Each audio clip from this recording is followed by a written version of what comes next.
Hello, everyone, and welcome to episode 109 of ThROH The Years, the podcast that reviews Ring of Honor, show by show from the beginning.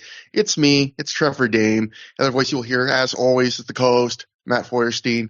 Matt, this is one of the big ones, one of those episodes where I always say I never really get nervous doing a podcast anymore. I've grown hard and tough through all these years, but whenever it's like a really big show, I always get a tiny bit nervous because I'm like, we gotta do this one right. I can't be complete garbage this time. So this is one of those episodes. You heard it here first, folks. Trevor has grown hard. It's always my job to ruin an episode that you know more people will listen to with some sort of disgusting comment. But this is one for the deep vein thrombozos that have been sticking with us the whole time. I know that you've all been waiting for this one, as have we. I am looking forward to it. I think there's going to be a lot to say. And it was a lot of fun rewatching it because a lot of memories. And as if this show wasn't long enough, we always try to cover what happens between the last Ring of Honor show and this show in the timeline. There's a few news things I've got, and one or two might even kind of touch on stuff that happens on the show. So first off, one big thing that happened between the last Ring of Honor show, Chi-Town Struggle, and this show is a bunch of the Ring of Honor wrestlers went on their Dragon Gate excursion, and the Observer and the Torch have a bit of news on that. So first we'll go to the Observer, where Dave Meltzer would write, Austin Aries and Roderick Strong retained the ROH tag titles while on tour with Dragon Gate, headlining the July 9th show at Differ Ariake before 1,100 fans, beating Masato Yoshino and Naruki Doi in 1849 when Aries pinned Yoshino after a 450 splash. Also on the tour from Ring of Honor were Jimmy Rave, Matt Sydal, and Jack Evans, along with Chris Bosch and B-Boy from PWG. So there was a healthy U.S. indie contingent there. And then as the PW Torch would remind me looking through the notes, now after this match, the the tag titles in Ring of Honor will now be known as the Ring of Honor World Tag Team titles. So just like how, and Ring of Honor announced that on like one of the recent shows we've covered, but just like how the Ring of Honor title became the world title only when Joe finally defended the title in 2003 in the UK, this one match turns the title into a world title. So yeah, we discussed this on the In Your Face episode. It's one of the quirks of ROH that they have this policy, but I suppose it's admirable in its way that they try to have some logic to the naming of their belts.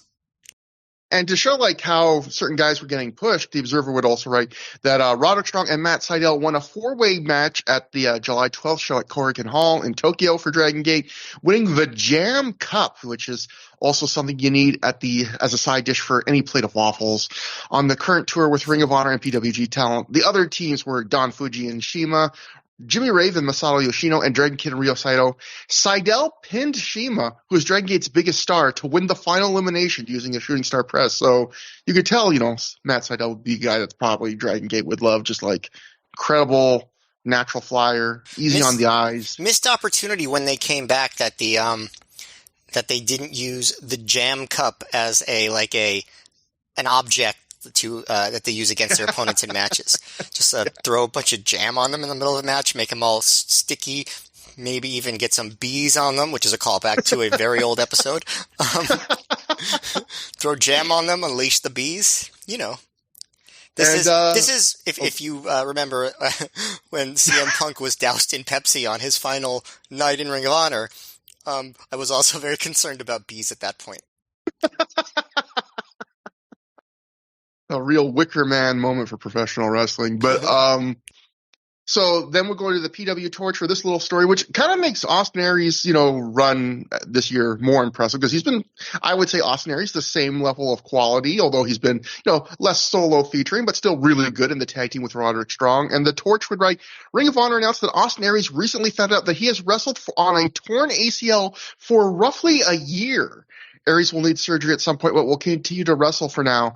Out of curiosity, I decided just to jog my memory and look up his matches overall on Cage Match, and he keeps wrestling. I can't even see a noticeable block of time he's not wrestling for quite a long time. So he just keeps going. Yeah, I'm curious if he ever gets that surgery. Yeah, so I don't think I've ever had a serious muscle tear. I can't even imagine what it would be like to just be like to be so tough and just so used to pain that I'm like, oh, I didn't even know that I've torn this muscle for an entire year while I've been doing physical athletics. But the Didn't Brock Lesnar not realize he had like diverticulitis for like a year and he was fighting with it? Like so these guys and women, yeah. they you know, they're a different breed. Like they just pain is just part of life, I guess. And then Matt going to an even more severe injury. This is a story. I'm going to make a little joke at the end, and I'm glad. This is one of those advantages to doing a show that covers wrestling that's decades old because you and I can make jokes about certain situations when we know it turned out okay. So this is from The Observer. Between the last show, I think in this one, this is when Kenta Kobashi, of course, was diagnosed with colon cancer. Thankfully, we now know he's been many years in remission. He got through it. But Dave would write, I just like the phrasing of this, Matt, and maybe you'll pick up why. Dave wrote in The Observer, before Kenta Kobashi was diagnosed with cancer, Ring of Honor released that they had been in negotiations with Pro Wrestling Noah for a Samoa Joe versus Kobashi 2 match, which as of a few weeks ago was looking like it wasn't going to happen. After the news of Kobashi's cancer was released, Noah officials told ROH that Kobashi would never wrestle in the U.S. again. I just love that makes it almost sound like Noah's blaming the U.S. for his cancer. like I love like the severity of not like, oh, this match won't happen, but like he's never wrestling in the U.S. again. You know what you did. You know what? I wouldn't put it past the United States of America to be at fault for such a thing. We have a pretty toxic environment here. Just being here for a few weeks could do that to you. That's what I say. I mean, if you're not acclimated to some of the food, like I don't know, those Stouffer's lasagnas have quite a few chemicals in them, so I wouldn't be surprised. And actually, while I'm in the process of blaming the United States for things, I guess we're actually more to blame for the undue high cancer rates in Japan because of things that the United States did to Japan. Look it up in the history books, folks. There was a little incident. A couple of them. But I do believe, though, that was also, so that really does, I think, technically not Joe versus Kobashi. That would have been a Joe and Low Key versus Kobashi and Homicide. I guess, is that his last U.S. match, or Kobashi's last U.S. match, or did he do something else? I don't know for sure, but I feel like I know. that was his last U.S. match. Say, oh, he actually did a match with Harley Race's promotion or something, I know he did one before the ROH matches, but I don't think he did one after. And a couple more things. So we have from the Observer TNA section. This is an interesting little thing to note in the timeline where right now, Matt, we've picked up on this on recent shows how Ring of Honor talent kind of getting phased down that's working in TNA, and we'll see by, a few months into next year, most of the major TNA talent that works Ring of Honor will be gone, even if they're like the biggest Ring of Honor names. But it's funny because we're kind of seeing at this point, we'll see with this show, Homicide's walking into the biggest Ring of Honor push of his career, but he was starting to get a little more of a look from TNA too, because in the Observer's TNA section, Dave would write, Homicide got 2 singles matches for TNA, as well as a match with Shark Boy for Explosion, because the booking committee knows he's got a good rep from Ring of Honor, but wanted to see it for themselves. What held back his push up to this point is he came in with the bad shoulder, and due to a lack of communication, there was a belief until recently he was hurting, and they tried to keep him in short brawls. And also the nature of how LAX has been booked they weren't matches that he really could show much in. So yeah, you're going to start seeing, Homicide's going to start getting a little more. He's never going to be a big push commodity in TNA, but he's starting to get pushed a little bit more there. I also just like the idea that like the way Dave makes it right, like they just forgot like, oh, your shoulder's okay now. We don't have to just put you in 5-minute tag matches. Like, oh, I guess we should start trying to do something with you. And and of course he does get a pretty prominent role there. It's sad though that maybe like the thing Homicide's most famous for is climbing that weird red cage. I mean, in TNA, that is climbing that weird red cage. Because it was like the night of their big Monday Night War debut, so it was like the worst possible timing to have an embarrassing situation. That wasn't his fault at all. Yeah. But yes, it was that is unfortunate. And then we go to the Torch for another little thing. Gabe Sapolsky was talking to the Torch, giving a lot of little quotes, and one he gave was, Sapolsky tells the PW Torch one of his goals going into 2006 was to reestablish the tag division, and he credits Ring of Honor tag team champions Austin Aries and Roderick Strong for bringing prestige back to the division. Quote, at the beginning of the year, I looked into areas where we could improve upon and things we could push to make 2006 a little different than 2005. The tag titles were a mid-card spot in 2005, so I wanted to push them into the main event spot. We pretty much took Austin Aries and Roderick Strong out of the singles ranks and really let them run with the ball as a tag team, and they are the glue of the division. Then, of course, we had the Briscoes return, which was a big boost. Aries and Strong have really come through and raised the prestige of the belts and made the tag division into a main event spot. I like this quote, Matt, because it is true. Like, they have really boosted the tag division, the tag titles, I would say, and, turned into something that can sometimes main event shows. But it's funny also, like, the division in some ways is as weak as it's ever been. And when you look at, again, well, you really note that tonight when you got the Briscoes versus Irish Airborne, there's three teams in the division. Yeah, I mean, ROH is gonna, just by its nature, be an independent with a small roster. So you can't really have that many tag teams. But yes, the division itself is not strong. The titles became much stronger. I think we can both agree with that. And I will say this, like, going by what Gabe said there, the Aries and Strong tag team, I think, was even better than I remembered. Like, they've had a lot of really good matches, and I think they really did rise to the occasion. And those tag titles do feel more prestigious than ever.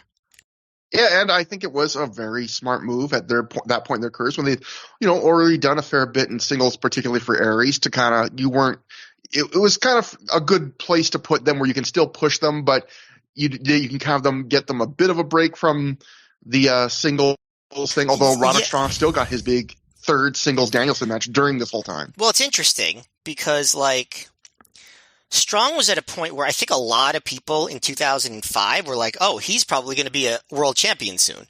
Like, they're grooming him for that belt, and, he might be the guy to beat Danielson even. And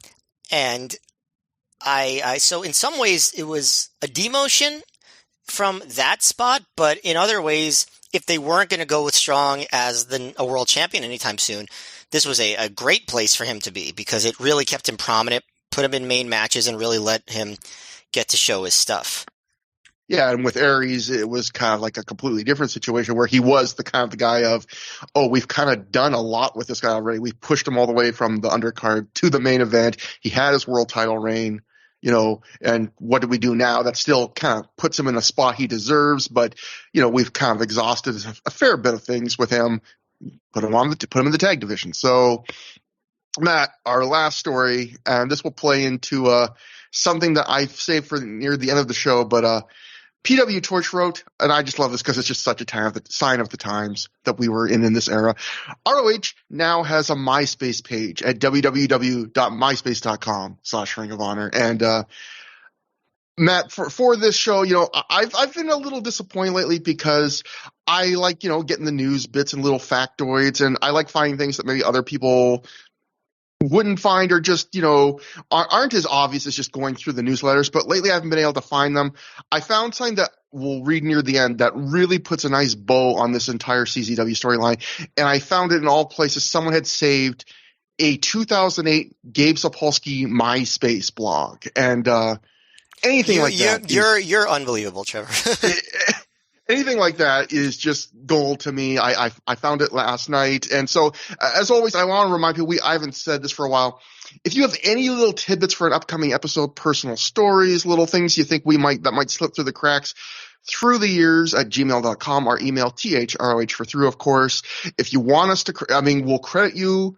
And unless you tell us not to, if you want privacy, we'll do that too. Just let me know.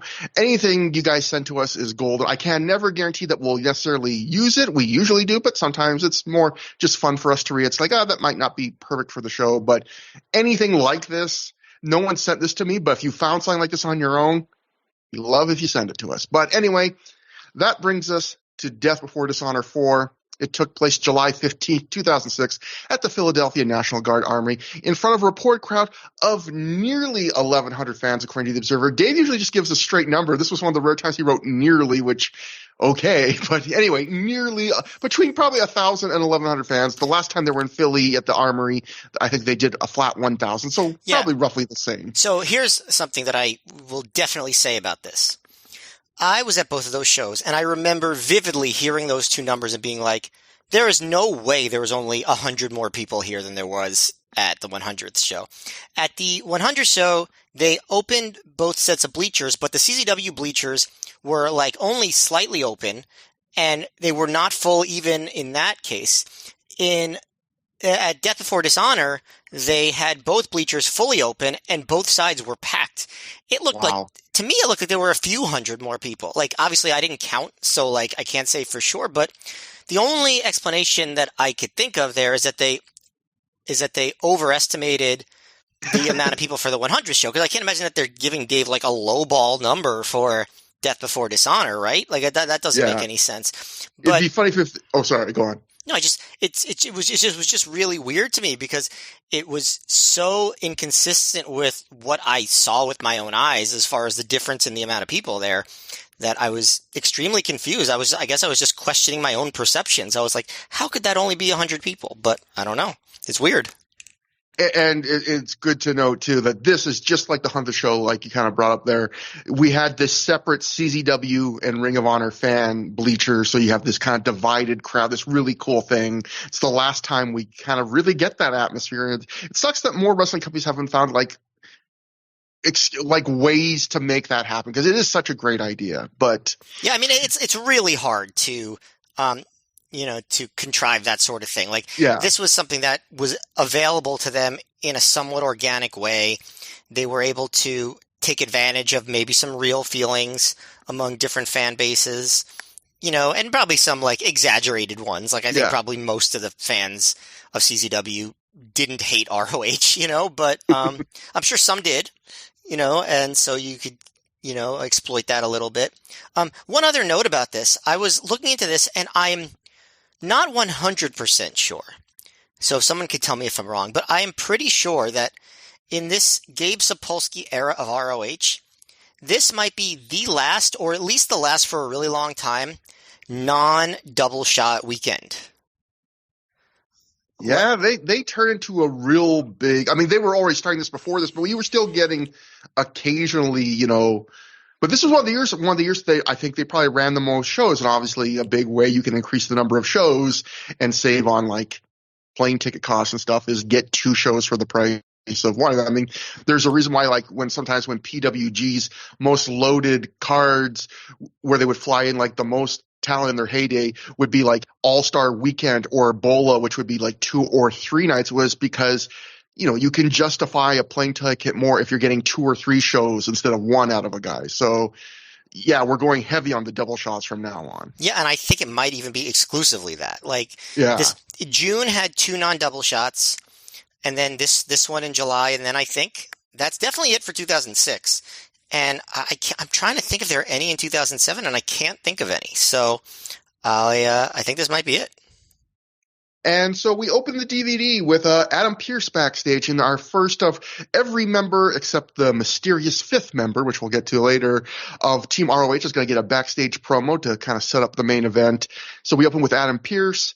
He's backstage. He has the cameraman zoom in on that gnarly H-shaped scar on his head that he suffered at the last Ring of Honor show in Philly. He says it takes him back to April 22nd, the same building they're in tonight. He says Ring of Honor and CZW can no longer coexist. So tonight, geniuses, minds that have plotted the world, he says, going a little over the top, have determined tonight it's Cage of Death. Pierce lays out the team. It's himself, Samoa Joe, BJ Whitmer, Ace Steel, and one more who he won't mention by name because he knows exactly who he is and exactly what they need. Pierce says tonight is the end of it all, or is it just the beginning? Which I wonder if that's him hinting at the post-match angle. I mean, it's certainly like he couldn't possibly know what's going to happen, but he ends by saying the H on his head stands for honor, Ring of Honor. So I thought it was I thought it was a good promo, like a good old school, like that's the sort of thing you could have seen on like a, an NWA show like in the 80s. Like that was like a good like old school babyface promo for a big match. And I know something, Matt, you and I have talked about sometimes is how you especially have mentioned, like, sometimes when Ring of Honor does like good promos or hype packages that are on the show that you've already bought, you've sometimes said like, oh, if this was so good, why they should have put this on like the show before to encourage people to like buy the next show, not the show you've already paid for if you're watching it on the DVD. I feel like tonight, though, one thing about the Pierce promo, the Danielson promo that sets up the main event angle, and the Joe promo is even like the Pierce and Joe promos could give you like little hints, and the Danielson promo works as great misdirection. So this is one of the rare nights where the same show promos actually are like nice little winks or do some lifting for the main event angle. So yeah, I mean, the way they use promos here reminded me of like the old WWF pay-per-views back in the real old days where like it was just normal for all the big matches to have wrestlers do backstage promos before the big match. And like, I think that they work really well on this particular show. I do also want to mention, just because, Pierce alludes to it here, this is one of those shows where the video wires that they put on the DVDs and they post before makes a big difference because there's a lot of storyline stuff going into this. The big one is, like, both CZW's team and ROH's team have mystery partners. Mystery, like, fifth members, I should say. And the idea is that both teams are like, aha, our partner might be Homicide.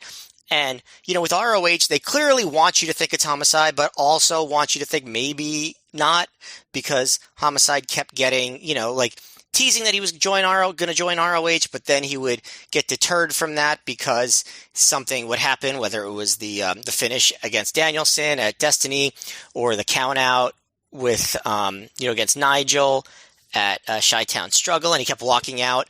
And so on the video wire, he tells Dave Prazak that he'll join the team if Jim Cornette grants him 3 wishes. And, I like that because I've always thought that wrestling should have more genie-related storylines. How much better would Money in the Bank be if it was just a lamp and you had to like rub it very excessively for at least a couple minutes? Yeah. Like a guy's hurt in the ring, he's just had a match, and you're like, just stay there. You're starting to rub the lamp. You have to rub it for like 2 minutes. Yeah. You're like, then I can say what I want. If you're still here in 2 minutes, you're gonna be in trouble, pal. Instead of J.J. Dillon, they should have brought in Gene Kiniski, and they could have called him Genie Kiniski for this one. Or Gene Okerlund. They were both still alive. Genie Loker. Genie Okerlund. Okay, so we get our first, and this is something else Ring of Honor would only do with major shows generally, or shows where they had just trying to pad the time out. Our first of many flashbacks. So throughout the entire DVD, you get basically every major beat of the CZW Ring of Honor feud up to now. So we start with the very first one, which would be Chris Hero's Ring of Honor debut at Hell Freezes Over. And in a nice little production move by Ring of Honor standards, it ends with Danielson and Hero facing off of the ring at the At Show, which is the same building that they're in tonight. And then they actually do like a screen dissolve to the same ring, kind of in the same kind of camera distance, which I thought was like for Ring of Honor 2006 standards, like a nice little production thing of like, it's come full circle. Here we are, same building, it's all going to end here. Yeah, like parallel editing. You definitely did not get that too much in Ring of Honor. So yeah, good for them. Yeah. And that brings us to the opening match. Delirious defeated Seth Delay via submission in 4 minutes 48 seconds when he made him tap out to the Cobra stretch. This was one of those quick matches that was taped for ROHvideos.com. This was originally, according to the Pro Wrestling Torch, supposed to be Shingo Takagi versus Delirious. So Shingo missed last Saturday's event. Seth Delay replaced him, according to this. For those who don't know who Seth Delay was, this is his one and only match in Ring of Honor. He's another one of those guys who was an FIP regular, but for some reason, this is his only shot in the Ring of Honor main card. Matt, what'd you think about it?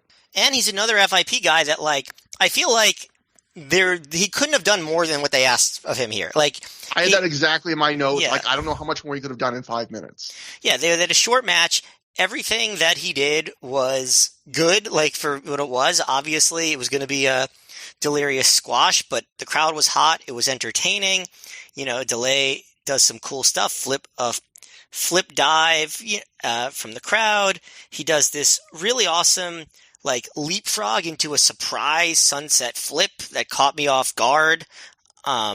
He does another leapfrog and then a flying forearm and then up and over into like a reverse like X Factor, or I almost wrote like a harder hitting Edge-o-matic kind of. Um, but of course, Delirious just hits his big moves and Delay taps out. The crowd was really into Delirious. This was just a high energy, fun, short opening squash type of thing.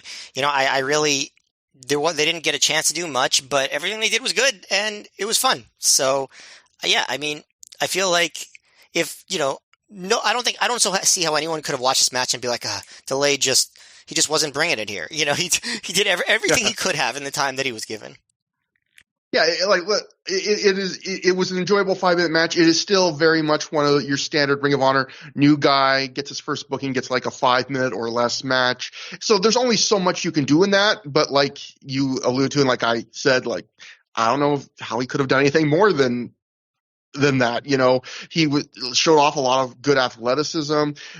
When he does that forward flip dive over the top rope to the floor, like he almost overshoots Delirious and he just lands, flat. And this was like a hard concrete floor, and what the first but not the only giant painful looking on the concrete floor bump we'll see tonight. And that's an understatement that it's not the only one.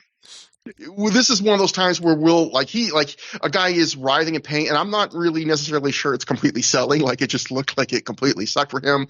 That moonsault he does where he keeps rotating into a back senton and Delirious rolls out of the way, like that is such a cool spot. Again, it's crazy. Like this last year or so, there's been a bunch of FIP regulars between him and Jay Fury and Jarrell Clark who all kind of fall into this mold of like athletic guys who can do really cool spots, and not a single one of them so far in Ring of Honor appearances have I think we come away saying, like, not saying, oh, they definitely earned another look. Yet none of them will stick. And in Seth Delay's case, he doesn't even get another match. So, during the entrances, this is also, I guess, in case you didn't watch if you didn't watch the video wire, this is where Dave Prazak lays out the background for tonight about Jim Cornette wanting Homicide to be the fifth man and Homicide wanting wishes. And this is where Prazak tells you that Prazak says Homicide told him personally last week in Florida that he'd only be in Cage of Death if he granted the 3 wishes.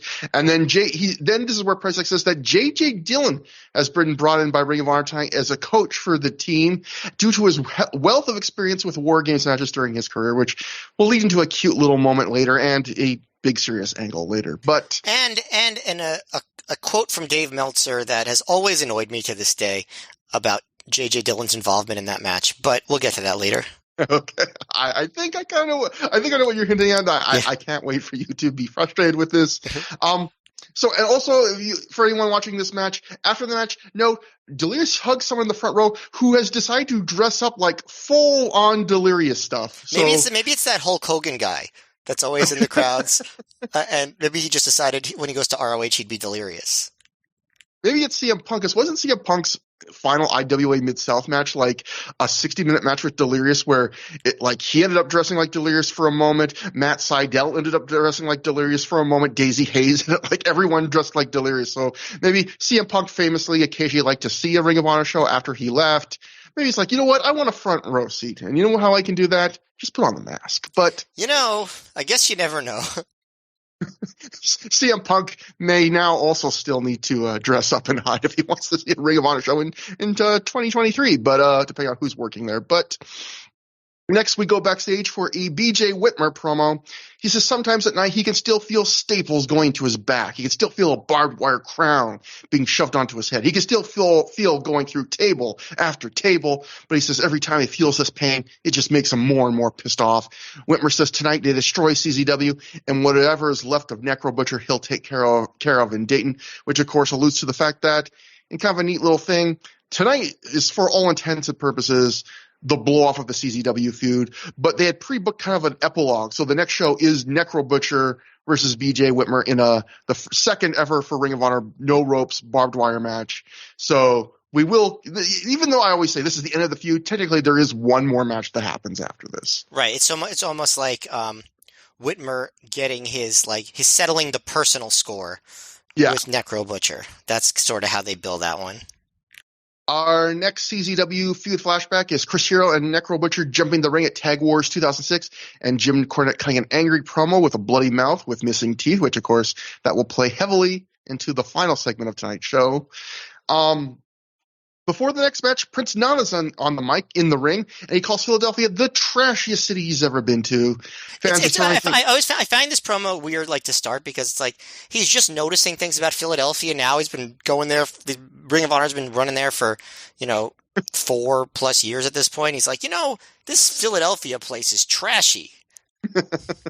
Fans are throwing things at him. They're chanting, "Shut the fuck up." Nana says he's done it again. He's on his way to making the crown jewel Jimmy Rave even better than he already is. He says people have read about Jimmy Rave going to Japan, and which, if for those who don't know the context, this was right after the show. Jimmy Rave was going to start his first, I think he was about to start.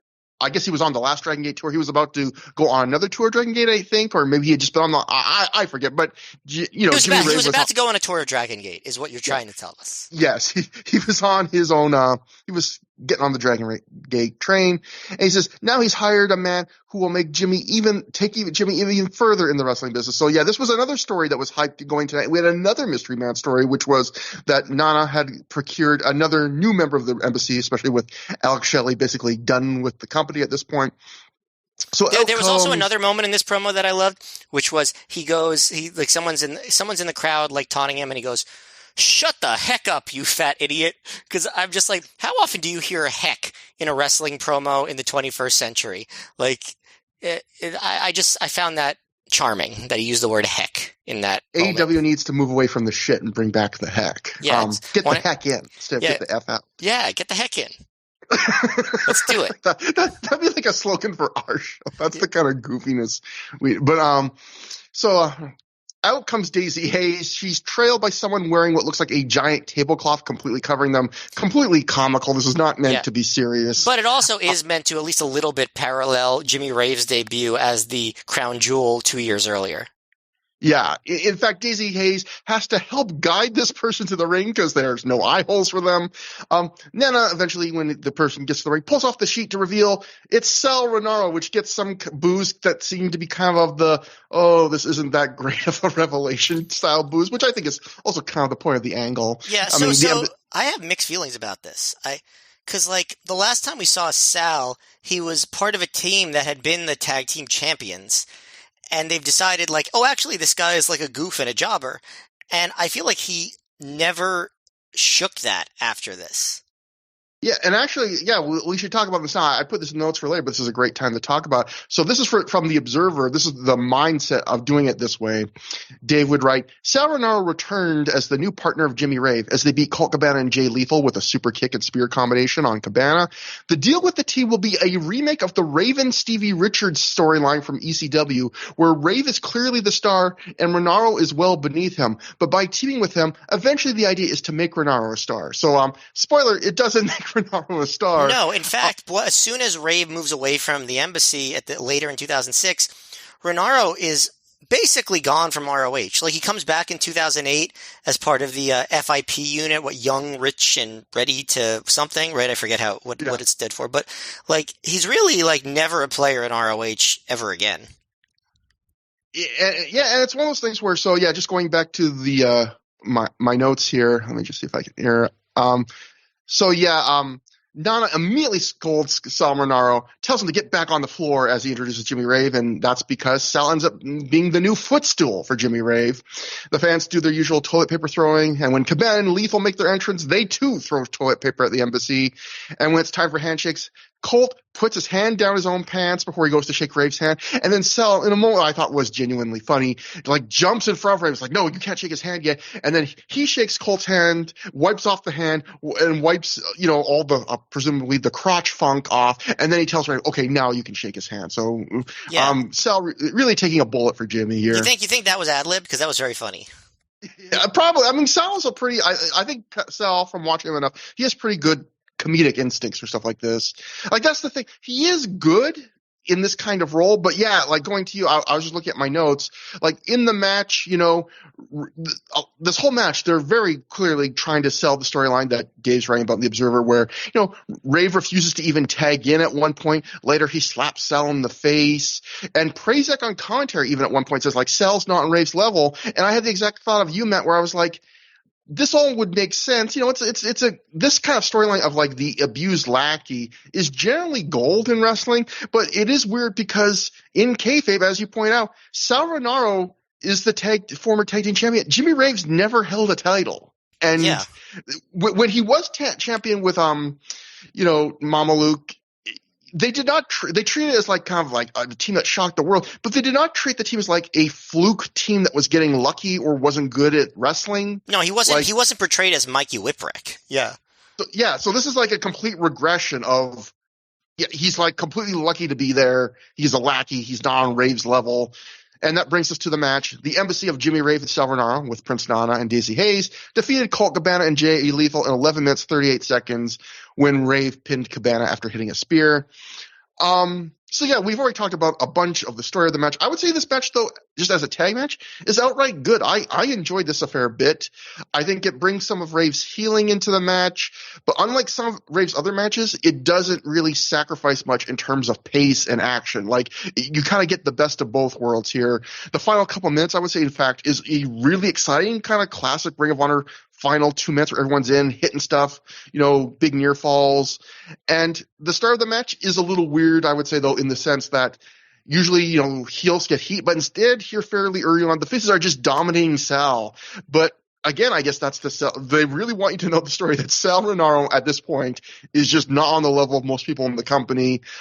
There's some cute fun stuff, though, where they're dominating him, where Lethal does his cartwheel into a drop kick, and Colt tags it, and he immediately does a surprisingly nice for a bulkier guy version of himself. But then they have Lethal's like, okay, I'll one up you, and he does a drop kick to the back of Sal's head, and then Colt tries. And by the way, Sal is sitting down. Colt tries to do the same thing, but he can barely he maybe gets like 3 inches off the ground and does like a drop kick to his lower back. So there's some cute, fun stuff there, and I did like the psychology in the sense of.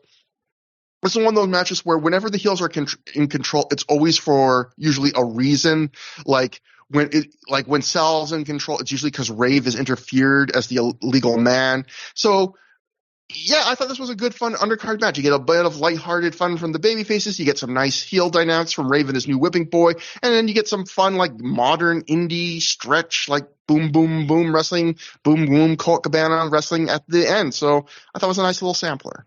Yeah, no, I agree with you about pretty much all of that. I thought this was a really fun match with a hot crowd.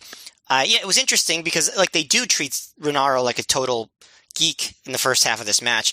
In the later part of the match, he does get to hit some impressive moves, which is, it's good. Like they don't make him out to be a complete useless member of the team or anything. And obviously, his super kick leads to the Rave Spear for the win, so it's not like he wasn't involved in the finish either.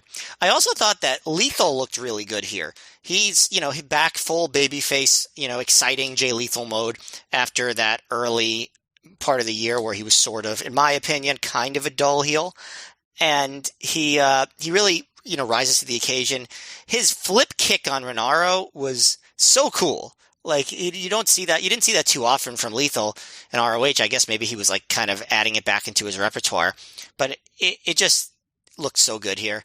And it's also interesting that the way they position Lethal, because they don't really acknowledge that he's not really part of the Ring of Honor roster anymore. He's just sort of there, and they just talk about him like he's a guy on the roster. And he's just treated like a normal member of the roster, which he has not been for a long time and will continue to not be.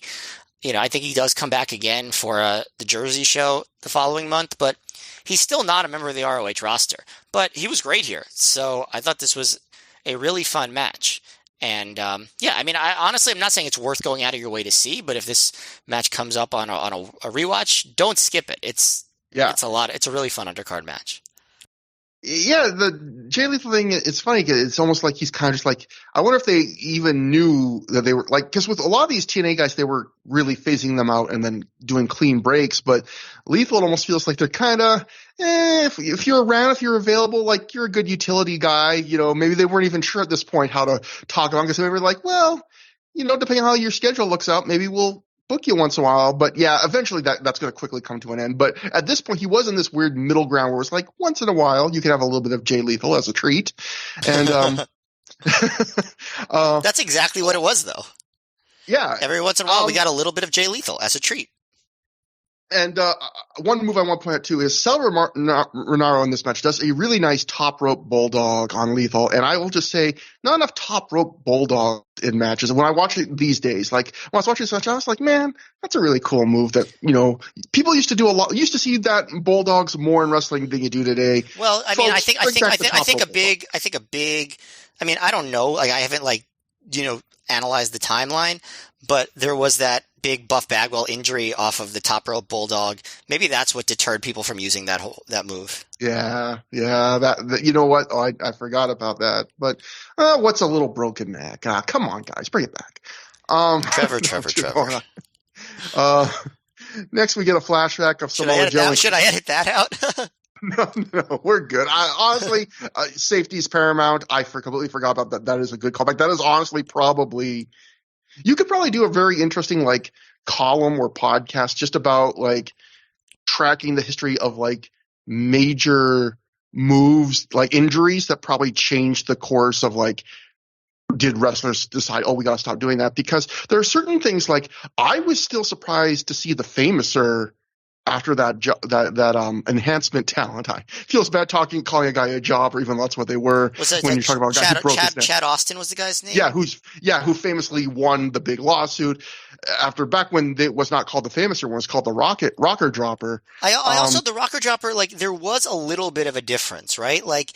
It started out with the leg on the neck, and then you drop down versus just jumping and then the leg landing on the neck, Yeah. So I mean, there is a difference. I don't know if one is safer than the other, but it's different, in that way.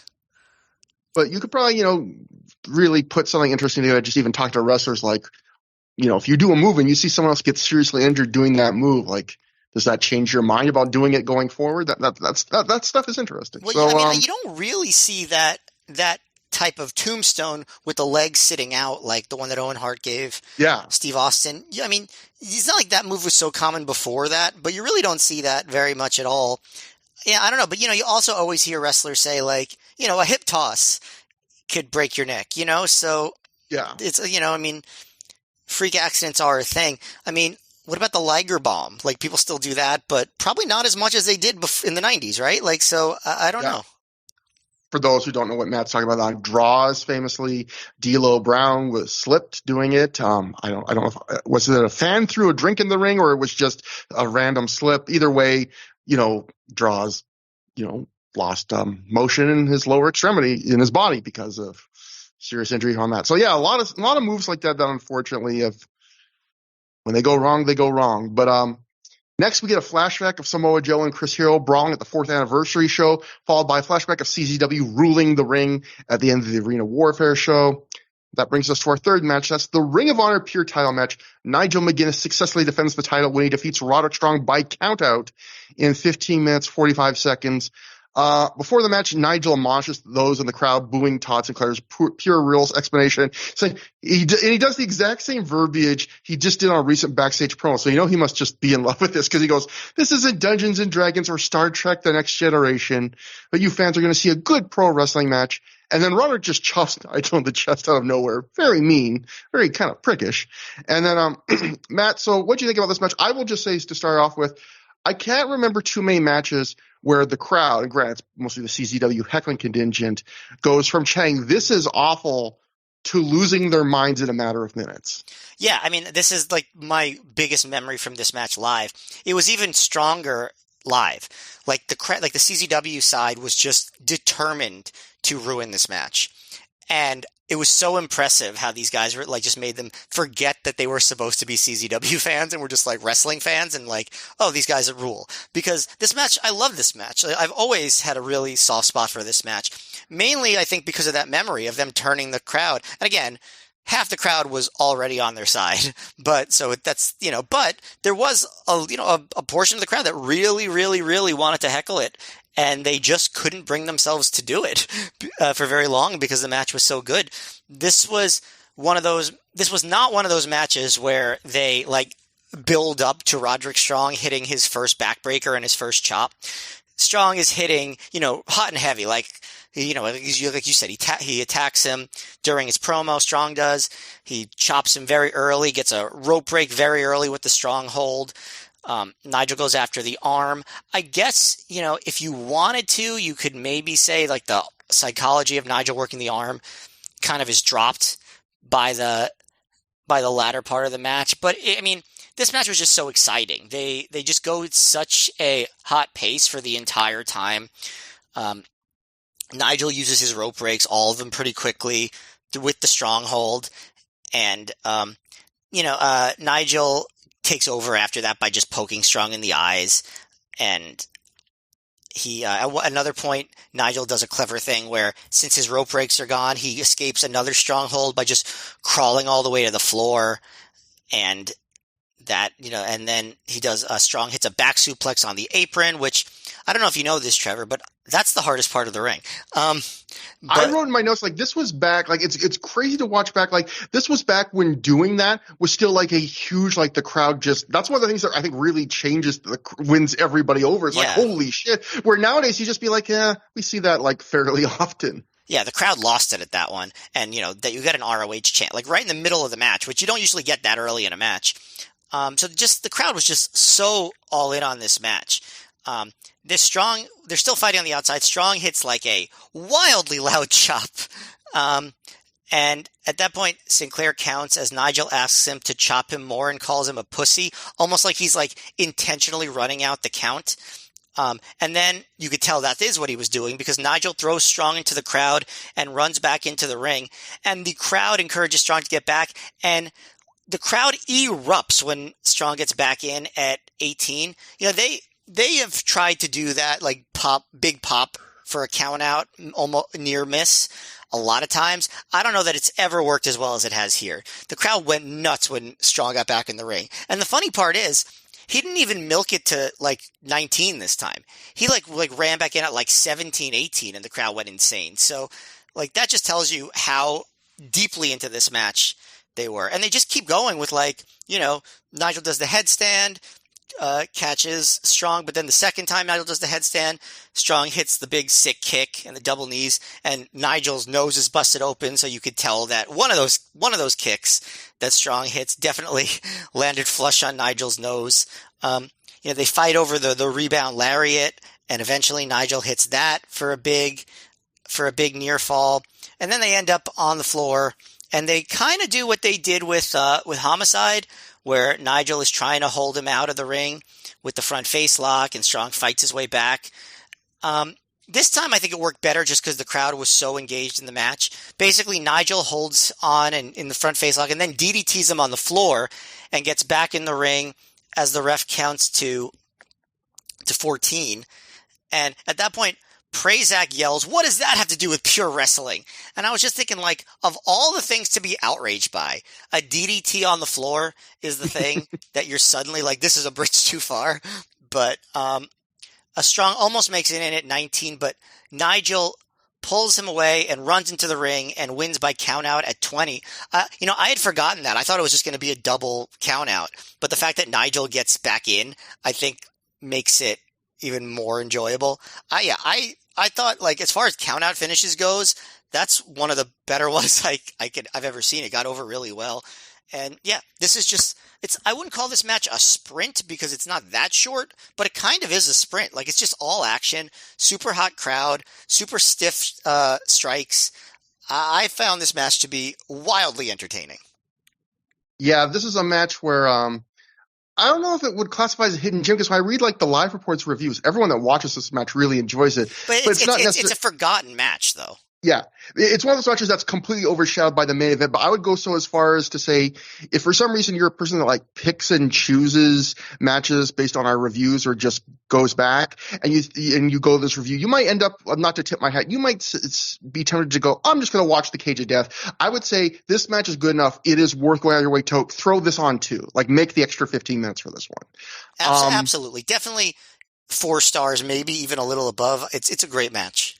Yeah, I would go 4 stars too. I actually thought like the first half was just a little disappointing. Like, it was solid, but I feel like I was having a bit of a criticism that I've been having a bit more with matches in Ring of Honor lately, which was it's good, but there's not enough kind of to it. Like the arm, you mentioned the arm work that doesn't really go anywhere. There is some good simple psychology in that. The reason Strong is getting this title shot is because he recently made Nigel tap out, I believe, with the stronghold in a tag match, and so he's getting the title shot here. And every rope break Nigel uses up is because of the stronghold, and like they're all used up fairly early on. So that stuff, I know that's good simple psychology, but still, it's one of those matches where they were kind of just doing the first half of a pure match, and I feel like the CZW fans were looking for a chance to heckle, and I'll talk about this more later, but like if you gave the CZW fans any chance to kind of think, they were going to heckle. But then like halfway through this match, they just flip a switch, and it is the second half of this match is just fan-freaking-tastic, and the crowd, like, they can't think, and the crowd is just molten hot. It was almost felt like a great match on Dynamite or like 2010's PWG, like the pace that they kept. Yeah, there is a sequence of this match where it's we've seen this one spot a few times, but it's Nigel does the headstand. Roderick hits him with a running big boot as he's in the headstand. Then he turns that into he gut busters Nigel over his knee. Then Nigel stumbles into the ropes and goes for the rebound lariat. Only Strong runs as he's going for the rebound lariat and hits it with the sick kick. But then Nigel just stumbles off of that back into the ropes, and then he does hit the rebound lariat. And I would say that sequence, if you just watch how it flows and how exciting it is, that's like one of the best minutes of Ring of Honor had in the entire year, I would say. Like, this is not going to be one of my top 5 matches of the year, but if you just had isolated minutes, I might have to put that in my top 5. That is a great minute of wrestling, and it is just so good. This is when Nigel was really becoming big bomb, so to speak, pro wrestling Noah Nigel McGuinness, and I think that style just really meshes well with Roderick Strong's offense. And Nigel even breaks out the frigging top rope back senton, just, I guess, so Roderick can catch him in the back of the head with his knees. And this is a match I feel like it looked like it sucked to be Nigel McGuinness, because you mentioned one kick. It looked like there was a couple different strikes Roderick threw during this match that really caught Nigel right in the face. By the end of the match, Nigel's nose is bleeding.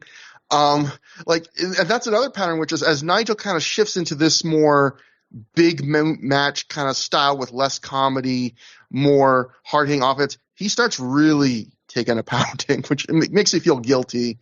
And yeah, you described the count-out teases perfectly. It's kind of sad, like, that Nigel's pure reign was almost over, because I feel like we had just gotten to the point between this and the Homicide match and that Danielson match where he had really started to train the fans that, like, oh, countouts can be exciting, especially because we've taught them in these matches he very easily might win with a countout, and we're starting to really like realize the potential of that, and it's almost time to be done. And I was thinking, watching this match, like, sometimes with the pure, when people brought back the pure title, I always thought, like, well, the best thing they ever did with pure title was this Nigel reign, but like, you can't repeat that because it was so distinctive. You'd done that before. I was watching this, and I kind of realized, with the pure title still around in Ring of Honor, Matt, we're old. This was a long time ago. Like, I feel like enough time has passed. I would suggest, like, if I was, running Ring of Honor, have a heel do this gimmick again. Like, it's been a long enough time. You can do this again now.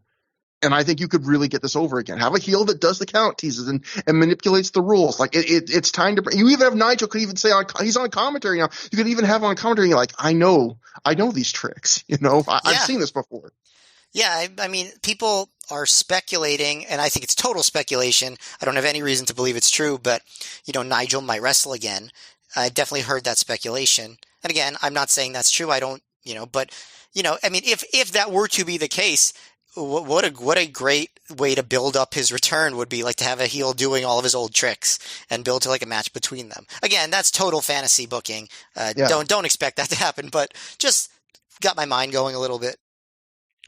And yeah, so this is also a great match again. Just if you want, this is one of the great winning a crowd over. Although again, it was always just a partial part of the crowd, but completely won everyone over. The Observer would even note this in their report. That Dave would write, the one note of this match is the CCW fan side tried to crap all over this match, but it didn't happen as they won the crowd over. Which, yes, exactly, Dave. And then the PW Torch wrote, the pure title match that featured Pure champion Nigel McGuinness facing Roderick Strong was said to have been very good by many fans attending the event.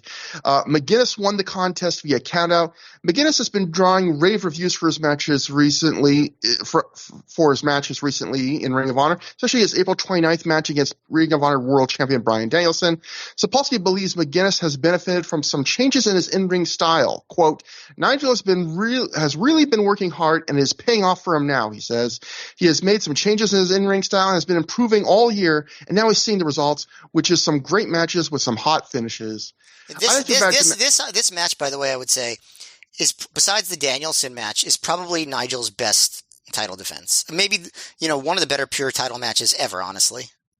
Yeah, and I would have to say these are probably the matches that probably I would imagine start to really convince Gabe that, like, I've got to pencil this guy in to be a world champion down the line, I would imagine. Like, this is the era. I think this, and obviously the Danielson rematch coming up, like, I feel like this is kind of the era where you can tell Nigel is taking the next step to being the only thing I will say is I do kind of miss, like, I love the sillier, more comedy, more wacky European mat work Nigel McGuinness. And that's probably more conducive to having a long-term career. I get that. Yes, I mean, I think that we can confirm. But at the same time, I realize that for what fans want, for what Ring of Honor wants, for what sells DVDs, the more big bomb throwing, harder hitting, less of the comedy DVDs, those are the DVD selling matches. For like his immediate career, shifting his style was the biggest thing, and I really do like a lot of the great Nigel stuff we're going to see coming up. But there's also a part of me that does kind of like watching this match. I'm realizing, like, we really are saying goodbye to like it's almost like we're saying goodbye to a wrestler, even though he's still around. Like that Nigel that we saw in like 2005, he's gone, Matt. He's all gone. But yeah, I mean, I wouldn't say he's quite all gone, but you'll see flashes of him. Yeah, but no, you're right. But at the same time, man, it is fun to watch him figure out how to work a main event style and start having these great matches all the time. Like, that's really pleasurable to see. Although, again, it is, it is kind of muted by the fact that what it's doing to him physically at the same time. If I was a person that ever had a lot of like time and resources, which I don't, I would always like to go back and see if there's any like really early Nigel McGuinness, because I think it was Les Thatcher who said that like Nigel McGuinness is the wrestler who like made the most progress in his life. Like in terms of when he started, he was absolutely completely terrible. Like you would have never thought he was capable of getting that good. Like even now, it's like amazing. Like Nigel's like, there's some wrestlers you see them, especially these days, and like you see them, they're like 22 and already great and like halfway to be like 80% to being like fully formed of what they will always be. Like I feel like Nigel McGuinness is much more of he's a working man's relatable wrestler where you can really see like a continued progression for years where I'm figuring this out. I'm like even just like adding like the rebound Larry and all these things that will become parts of his offense. Like he is a guy where year by year, he's just adding things and figuring things out and keeps kind of going up. He's a really interesting wrestler. It'd be interesting to watch his entire career in that sense. But yeah, no, that's right. He's definitely, like a working man's wrestler. Like he's just like, he's grinding, pounding the pavement, and just doing what he needs to do to get better. It's admirable.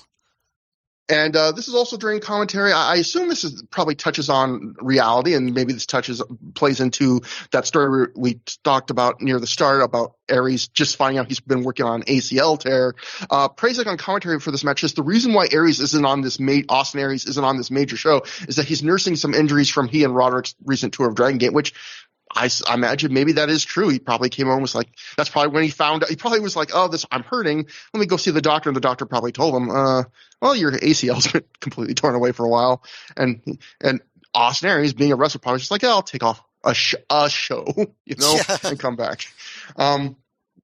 So our next CZW feud flashbacks are Adam Pearce battling CZW wrestlers at Supercard of Honor and Better Than Our Best, the latter being Claudio's great little misdirection save of Pearce that would set up his turn at the 100th show. So they're picking all the right clips here, the highlights of these of this feud. And then next, Jim Cornette is introduced and he walks up to the ring. This is obviously the first time he's been on a Ring of Honor show in months because he had that knee surgery that he needed. The Ring of Honor fans chant his name loudly as just a few CZW fans chant sucks. Cornette starts by saying if he wants any lip from the hardcore fans, he'll scrape it off of Zandig's zipper. Nice little bit of alliteration there. I give a big thumbs up. Big fan of alliteration. Yes, although I still find it slightly irritating that instead of calling them the CZW fans, he insists on calling them the hardcore fans. Or the garbage fans. Yeah, but you know what? Whatever. I gotta get over it. That's my stuff, and I can't be dumping it all on the Deep Vein Thrombozos. So Cornette says it's great to be able to walk again after knee surgery. He says last time he was here, he told everyone all the reasons they should support Ring of Honor. Of course, he's referencing that debate he did with Zandig. He says one more reason has been added since he last been there, as since then, WWE has revived ECW. Cornette says it's proved Vince McMahon and the brain surgeons that work for him could fuck up a wet dream, and Ring of Honor is now Philadelphia's only hometown promotion, which of course gets a big reaction from both sides of the bleachers. The Ring of Honor fans are really cheering, but you can tell that some CZW fans obviously don't like, probably rubbing in their face that like you're not even a hometown promotion. Cornette tells the CZW section that they're outnumbered tonight. He says, now every time you chant ECW, you put $1 bills in Vince McMahon's pocket. So we stick something else in a different one of McMahon's holes, getting the crowd to chant ROH. Wow. But by the way, do you consider that to still be true? Like, if someone chants ECW, are they putting dollars in Vince McMahon's pocket? I mean, he does technically still own the rights to the name. I would say no, because I mean, they're not actively really monetizing ECW much. I mean, I don't know if you watched like old ECW hardcore TV on the WWE network. Does that earn like, what does that do for them? I would say, but it is interesting. Like Cornette, not particularly a fan of Paul Heyman, I would say in general, or the style of wrestling. A lot of, obviously ECW did a lot of different kinds of wrestling, but Cornette's savvy enough to try and reframe, like, he knows that people in Philadelphia love them some ECW. So trying to use that to kind of get the rub on Ring of Honor. It's interesting that he's savvy enough to do that. Cornette then announces that next time for Ring of Honor runs Philadelphia, Kenta will be here. And when he shows up, he might be carrying something extra, because at a Ring of Honor show that happens in New York before this Philly show and the next Philly show, Kenta will be challenging for the Ring of Honor world title. The CZW fans at this point try to start a boring chant, which, I mean, come on, guys. Come on. Cornette talks about how tonight in the main event, the Ring of Honor CZW feud will be settled inside a cage. Cornette says to make sure things come out right, he's got the legendary leader of the Four Horsemen, J.J. Dillon, to coach Team ROH tonight. Cornette mentions that the match will be 5-on-5, and he's kept one spot on Team ROH open for Homicide. Cornette says that Homicide wants 3 demands. Cornette says, well, actually, Homicide, he says he wants 3 wishes, but I'm not Barbara Eden in I Dream of Jeannie, which is, Matt, just such a Jim Cornette, like, so old reference. But come on, you can't criticize him for that. What's the bigger genie in popular culture? I mean, I guess the only other one would be Robin Williams in Aladdin, but I feel like I'd rather Cornette be referencing Barbara Eden in that case. I will say that Cornette kind of touches on something I really do think, which is like saying I have 3 demands or 3 requests. Like the idea that Homicide asks for 3 wishes is such a whimsical phrasing, and I love that even Cornette kind of realizes that. It's like, I'm going to call these demands, even though he said wishes. I feel like there's something like I don't know. He's like there's some bit of toxic masculinity involved in that. Yeah, like men don't have wishes; we have demands. Cornette definitely, we'll see later, a big fan of toxic masculinity. I think anyone who's ever listened to Jim Cornette can agree on that. So Cornette thinks giving Homicide 3 demands would be too much power to place in one person's hand. He talks about how he's going to have to pick someone else then for the team when Bryan Danielson interrupts, getting a big reaction from the Ring of Honor fans and a big overrated chant from the CZW ones. Cornette says just because Danielson looks like what the CZW fans are married to doesn't mean that they have to chant what their wives say to them when they make love to them, which bit of a long tongue twister there. You could have done a quicker joke there, Cornette, but I also like, is that an insult to Danielson? Or, I don't know. Danielson's a pretty good-looking guy. Yeah, I feel like, yeah, that's okay. Their wives are cute, or husbands, whatever. They're cute because, you know, Danielson's cute. Danielson tells the CZW fans, in a moment I loved so much that I actually put this up on Twitter as soon as I rewatched it. He writes, he says just a great delivery. Danielson goes to the CZW fans, in all frankness, you are sad little people, and you have my pity. And he's so earnest about it. It's such a great delivery. In what universe? I mean, I know it was a broken record. In what universe did people, including the man himself, think that Bryan Danielson was not good on the microphone? Yeah, like he's just so smooth and so good at playing off things organically. You know, like obviously he did not think about that probably before he went to the ring, and he's just so good at that. Danielson says, while people call Homicide the CZW killer, the truth is no one from CZW has ever beaten Bryan Danielson. He's the Ring of Honor World Champion. He's the head trainer of the Ring of Honor Wrestling School. He's beaten everyone Ring of Honor has put in front of him since last September. Danielson says, instead of picking Homicide for the team, a guy who will bash people with chairs, Cornette should pick him, a guy who doesn't need to hit anyone with chairs, a guy who can tear tendons, rip out elbows, chop block knees. That's a little bit of a hint again. A guy that doesn't need any barbed wire. The CZW fans again chant boring. Danielson says he feels bad for those CZW fans because while he's sure Necro Butcher is a swell guy and that the rest of the CZW wrestlers are fun at parties, they all wear t-shirts in the ring, and no proper wrestler wears a t-shirt in the ring. Oh boy, you couldn't believe my eyes when I heard that one. Especially Homicide. So getting some digs in there. Danielson says, Trevor, if I were you, I wouldn't comment anymore. Yeah, I'm not. Don't ask for trouble. Yeah, Daniel, he said it, not me. Danielson says, so after he stretches the crap of Sanjay Dutt, who he calls the only homegrown CZW wrestler who went anywhere, which the CZW fans really don't like, he wants Cornette to pick him for Cage of Death, and then after that he'll beat Samoa Joe, then he'll beat Kenta, then he'll beat whoever's put in front of him, be it Nigel McGuinness, Colt Cabana, a Japanese nobody, he doesn't care. Danielson says by the way, sorry to interrupt, but that comment about Sanjay Dutt being the only homegrown CZW star to have gone anywhere, obviously that's not true now in 2023. Yeah. Do you think it was true when he said it in 2006? I don't know. I mean, it's funny because we talked about this during the Zandig Cornette debate, the last Philly show, where, you know, Zandig made the good point of, you're saying CZW sucks so much. Look how many of your wrestlers have worked in CZW and often worked there first. Like, if you just want to establish, like, it's hard for the Ring of Honor champion to say, your guys have never gone anywhere, when a bunch of Ring of Honor wrestlers worked CZW, you know. But he says homegrown. People that first made their name in CZW.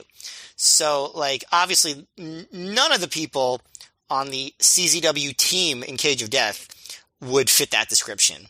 Yeah. People that, I mean, maybe Eddie Kingston, but I guess he was more of a Chikara guy, right? But, like, they're sort of they were sort of like sister promotions. So, and it's also your idea of what defines, like, really made it. Because you could argue he's just almost saying because he made it to TV. You know, he's in TNA at this point. So, but in a way, that would be kind of a cell phone on himself. And was the guy who famously in his gimmick, in this current title run, was talking about, like, you know, TV's for losers. I'm not going to sell out, all that stuff. So, but. Well, I mean, he was just using it as like a heel line here. I don't think it's like he thought it through that much. But I just thought it was an interesting jumping off point to think about that. Like, who were the homegrown CZW wrestlers as of 2006, and how many of them, quote unquote, had made it anywhere outside of CZW by that time?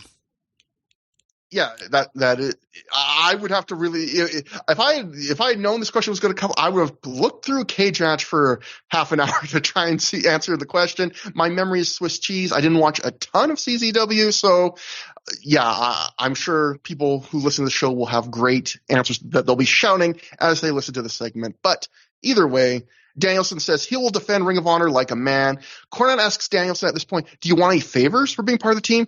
Bryan says there are no favors are necessary. And Cornette says, I like that. I like that you don't want anything in order to stand up for the home team. And he thinks Bryan made a good case. He gives Bryan the 5th spot on Team ROH. So Homicide not in the match. Danielson now the 5th man. Cornette ends by having the Ring of Honor fans taunt the CZW fans with one more ROH chant. So this is a really good segment. Like, this is the kind of segment Ring of Honor didn't do often, which is like a segment that kind of shifts what's going to happen in the main event, a segment that like lays a lot of plot seeds for what you're about to see.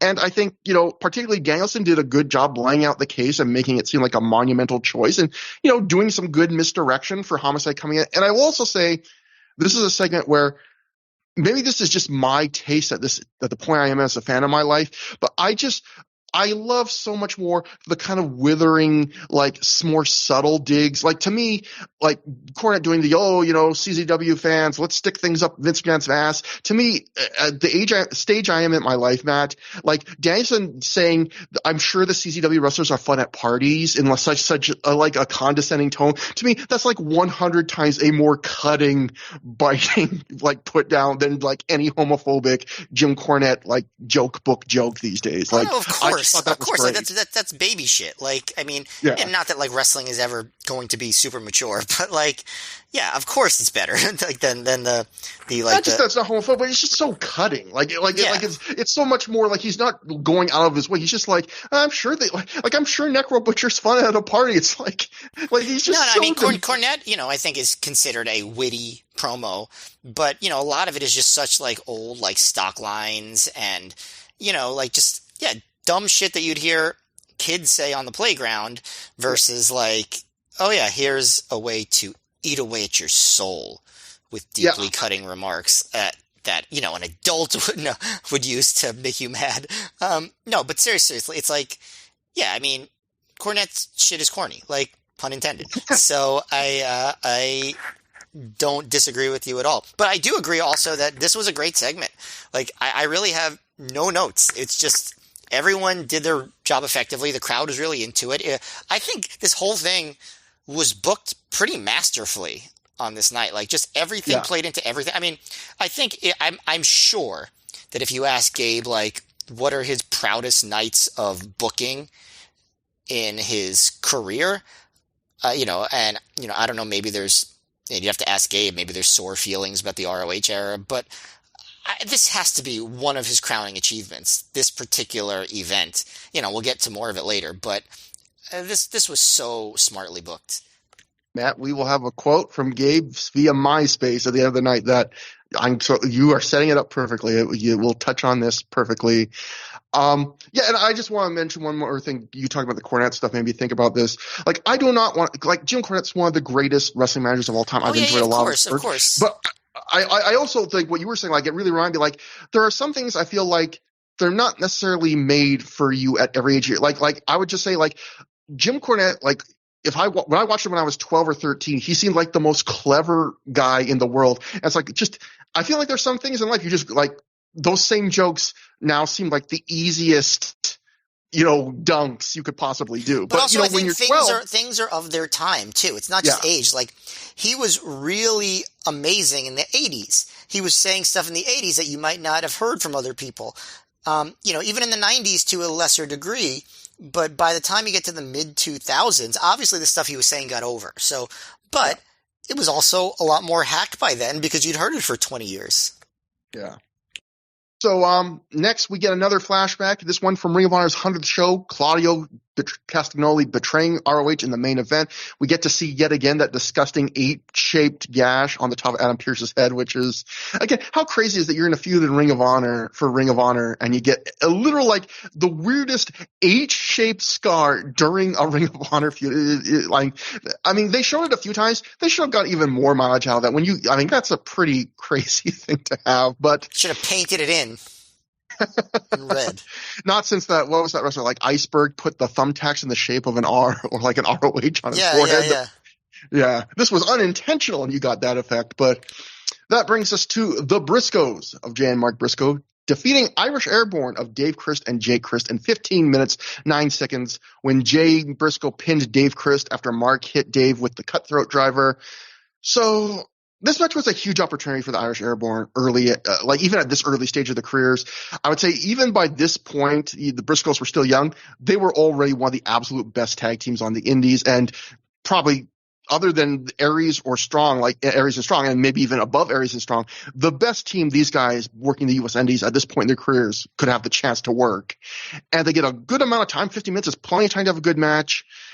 And it is a good match, but I wouldn't call it more than good. It's not close to a show stealer, in my opinion. And in that sense, it makes it disappointing. Like the match, it tries to thread exciting signature moves throughout more of a mid-tempo match and then do your usual hotter final minutes. But apart from a great spot where they do a double shooting star press from the top rope to the floor where Mark Briscoe and Jake Christ each do one respectively, the end of the match is not quite it's not really a ramp up. It's a little bit hotter than the rest, but it's good, but it's not like that. It's not, for example, like Nigel McGuinness and Roderick Strong, where the back half of the match, they just go from like a 7 to an 11. It's not like that. Or even the other tag match on this show. Yeah, exactly. And again, the body of the match is enjoyable enough. If I had to describe this match in 2 words, enjoyable enough is the phrase. There's no real story or personality. There's no real stakes. There's not really a lot of – this is a match that maybe could have used some storyline. The Briscoes are also in this weird place character-wise where they're supposed to be heels, like attacking Aries and Strong, attacking Kenta, stuff like that. But in a match like this, apart from Mark putting his feet on the rope during one pin attempt, they do nothing heelish. The crowd clearly likes them. Like, you wouldn't really tell they're heels from watching a match like this. And then I thought the ending kind of cemented this match as the mildly meh vibe of this match, where it's kind of anticlimactic. Like the Chris hit their big top finisher combo of the top rope double stomp to the head and the Death Valley driver on the knees. Mark breaks up the pin for a nice near fall, and then he tosses Jay Chris to the floor. He hits Dave with the cutthroat driver, and he's like, "Cover him, Jay." And that's it. It's not a terrible finish. It's a guy hitting his finisher. I mean, that's wrestling. But for a tag match, with all these guys, like, it's just, there's something about, if you watch this match, it feels kind of dead. It's weird. It's not that the match is bad. It just doesn't hit my expectation. And so I guess the way I would sum it is this, which is, what this match reminded me of, Matt, is the ROH pushes in 2004 and to the early 2005 of guys like John Walters and Matt Stryker, where those guys were not devoid of talent by any means. But what really killed them, I think, is not any one match, but that they would occasionally, as they got pushed, get put in positions to hit the home run. Like when Matt Stryker got to wrestle like AJ Styles for a decent amount of time, or Samoa Joe, or guys like that. And, these lengthier matches with really talented guys. And they would have matches like this, which were like 3 stars, like, that's good enough. And, John Walters, maybe I would argue, hit 1 home run, that match with Xavier at Final Battle 2003. Yeah, that gimmick match was really good. But it's one of those things where in Ring of Honor, I think why a lot of guys fizzle out is not because they have one bad match. It's like eventually if you get like 3 or 4 home run opportunities and you don't hit at least 1 or 2 of them, I think eventually gig just goes like, we're in the DVD selling business.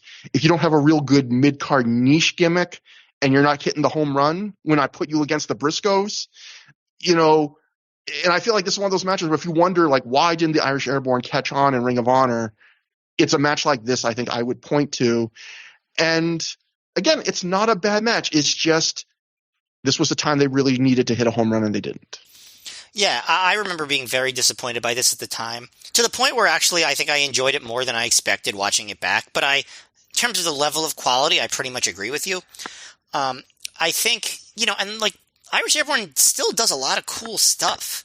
Like there were some big spots in this match that I thought were really good. Like when Dave Christ hit a cabrata out of nowhere and then rolls to the corner to tag Jake, and then Dave lifts Jake up into a top rope Rana on Jay, and then Dave immediately follows that with a springboard drop kick, and just like lots of good stuff from the Irish Airborne. They do cool moves.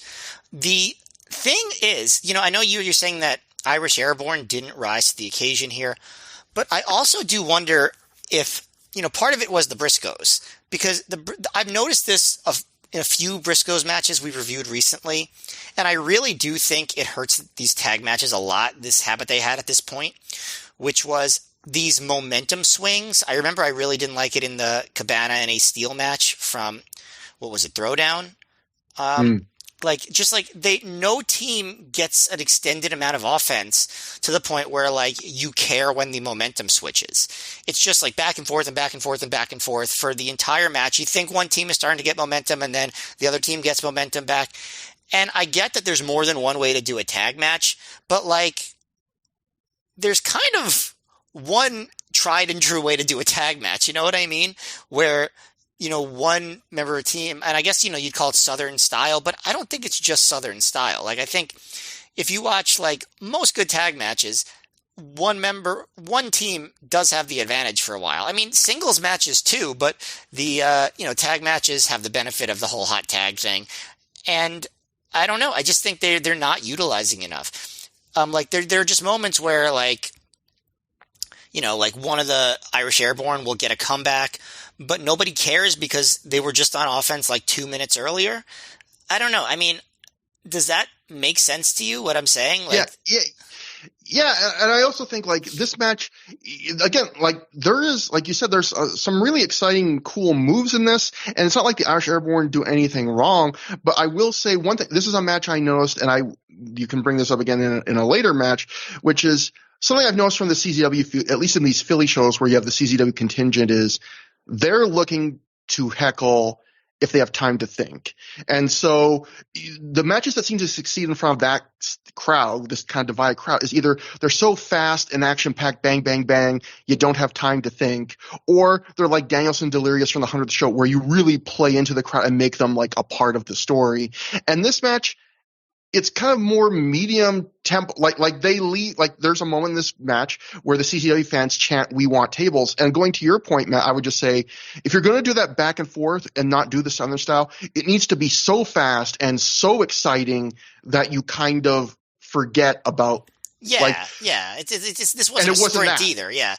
I will say this had one of, I think, the coolest spots of the night, which was, Chris sends Jay Briscoe to the guardrail, and then Mark comes off the top with a shooting star press on Dave, while Jake almost immediately follows with the shooting star press on Jay on the other side of the ring. And I just thought the camera work was awesome because it was all shown on one camera. Like, they show Mark hit the shooting star press, and then the camera turns, and you see on the other side Chris coming off with his own shooting star press. I thought that was one of the coolest pieces of camera work we've seen in ROH, and I thought, that spot was easily the highlight of the match. I thought that was really awesome. The other funny part of the match, or the only funny part of the match, I would say, was very early on. There was like a little bit of miscommunication or awkwardness with, I think it was Dave Christ and Mark Briscoe, and there was a spot where, the Irish Airborne like to work wrist locks and like do things out of wrist locks. So there was just one point where like Mark was standing there and Dave like took a second to grab his wrist, and Mark just sort of like paused and like looked really nervous and scared. And all that Dave was doing was grabbing his hand to turn it into a wrist lock. So you just see like Mark looking terrified that someone's about to grab his hand in a wrestling match. And I thought that was extremely funny. Matt, like right after that was like, if you don't have an image for the show yet, we got to use that. And so I was like, yeah, that'll be the image of the show. And Matt recently on a different show was like, when Irish Airborne was making goofy faces, like this should be the image of the show. So I would say if any wrestlers from Ring of Honor have a time machine and you want to be in the images of our shows, go back in time, rework your matches, change the continuum, and make goofy faces, because that's gonna give you an 80% shot of being the image for any particular episode of the podcast. Matt is a face connoisseur. You have to admit it is funny that Mark Briscoe was standing there being scared of somebody grabbing his hand. And for people, like, you'll see it. I mean, Mark Briscoe, I think if you just watch Mark Briscoe, like a handful of matches from any era, you'll figure out he's one of the great, like, facial expression wrestlers of our generation. Yeah, like, he is just great at pulling a face, as William Regal might say. But a couple other things I just want to mention. It's funny, like you mentioned that too, like the Briscoes are kind of right now kind of foregoing, like not doing the Southern style in there, but yet they still do some very like classic wrestling touches, like detail work that a lot of teams in this era aren't doing. Like in this match, they do very simple stuff. I noticed like one guy will tag his opponent, then he'll apply a submission to his opponent right after he tags in and only let it go when his partner comes in the ring and puts his own submission on just to make sure the guy can't get away. Or there's a point where Mark goes for a cover, and when he goes for the cover, he makes a big point to look up at the other Chris that's standing on the apron and like make eye contact to be basically like, if you're even thinking about going in the ring, like I'm going to be ready for it. And it's just like little things like that where I don't notice them until the Briscoes do them, because so many teams I feel like don't do those things, just very great little, if this was real kind of touches, which I really like. Yeah, I mean, the Briscoes, were great during this period, don't get me wrong. Yeah. But, if I was going to give one critique, I would say it is the match structure. I do think sometimes limits how engaged the crowd might be. And the one other thing I'd say is I said on a recent show, Briscoes, I think they found by this point a really good mix of stuff where like their offense is very cutting edge and athletic, but still feels very physical and hard hitting in some ways, where I felt like the Irish Airborne, you kind of noticed a lot of the Irish Airborne stuff is very pretty and dynamic and cutting edge, but it doesn't feel that physicality. And I felt like in this match that kind of comparison kind of made them look worse. Like their offense, like it looked cool. They hit everything well, but it kind of accentuates that difference. And it was almost like, I think one of my notes was basically something like, sometimes a great tag team, when they wrestle a team that's not as good as them, not only do they have a great match, but it's a match where the other team looks as good as them. Like I think the Young Bucks are good at that. Like people would talk about watching them against Private Party early on AEW and go, wow. And then they would watch Private Party away from that, and nothing against Private Party. They'd be like, oh, the Young Bucks really elevated how they looked. I felt like this was a match where the whole match, even though Irish Airborne was not bad at all and they looked good actually, I was very aware that like the Briscoes are on a completely different level than those guys. Like this was not a match that fools you. But I would say with a different match structure and a different mindset, I do think these two teams could have had a great match. Yeah. And unfortunately, if you're the Irish Airborne, you want that match that fools everybody into thinking you're on the Briscoes level. They just did not have that match. Also on commentary, did you know, Matt, on commentary during this match, Mr. St. Laurent and Dave Prazak are speculating about who will be CZW's fifth mystery man, and MSL says he's heard rumors of Madman, Pondo, or Super Dragon, and Prazak immediately shuts down the Super Dragon one. Like, I wonder if he's just like... Yes. Gabe told him to, like, shit on Super Dragon as much as possible, you think? He's like, yeah, that guy's never coming back, we took him out. It could be. By the way, since you brought up the commentary, I have to say, I think the Jared Davids era of commentary, I think it's very underrated. I think he's doing a really, really good job. Like, I think he's pointing out things. Like, I think, other than that one thing, which I guess was a no-no, I think he's risen to the occasion very well. Yeah, he's been a perfectly decent commentator. I would say he's been better than that. See, I'm not noticing him very often with things where I go, man, he's great, but I'm never noticing anything where I go, man, he's bad. Like so I would say he's like, I'm probably not as high on him as you, but like in terms of Ring of Honor commentators, boy, have we heard way, way worse. And the fact that he just slipped in very quickly, and yeah, he's been good. Anyway, on the commentary, then Prazak suggests that he's heard rumors that CZW's mystery man could be wife beater John Zandig, and he says there were also rumors that Chris Hero was talking earlier to Nick Gage tonight. So I love that. Now those are CZW guys, those are the sort of people that just were not involved in this. And if we're talking about homegrown CZW talent, like that's the crew right there. But again, I appreciate the nice little bit of post-production, because all the commentary was post-produced, misdirection of, reel off 5 names of guys that could be the mystery man, but they and never you don't mention Eddie any Kingston, yeah. Exactly. So again, nice little misdirection. Or anyone in Blackout, by the way, which is, by the way, another chant that we got during this match, right? We want Blackout. Yeah. From the CZW side, because I guess they were probably the tag team champions in CZW at the time. So next we go to Ace Steel backstage, and if I could make an entire promo, the image for a podcast, that might beat out Mark Briscoe's wacky face, because Ace Steel is shaking a cowbell, and he says he got a phone call from Jim Cornette, a conference call with Samoan Joe, Billy James Whitmer, and Scrap Daddy Adam Pearce. Jim says Jim knew that Ace doesn't come to the East Coast much, but they needed him to leave his gym and his family. Ace remembers Necro interfering against him when he was trying to get, and I quote, Matt, title shots and things like this, unquote. I don't know what the things like this were. He goes, we tore down the house in Ohio, and a little piece of crap like Nate Webb put him through a table, and it was able to hurt my career. It hurt me that bad, and that really pisses Ace off. Steele says he loves death, and he loves Cage of Death. He goes, it's got Germans, Samoans, spiders, necro butchers, and Indians all wrapped up in I was thinking for a second. I mean, I assume when he says Germans, he means Claudio, who is not German, but Indians?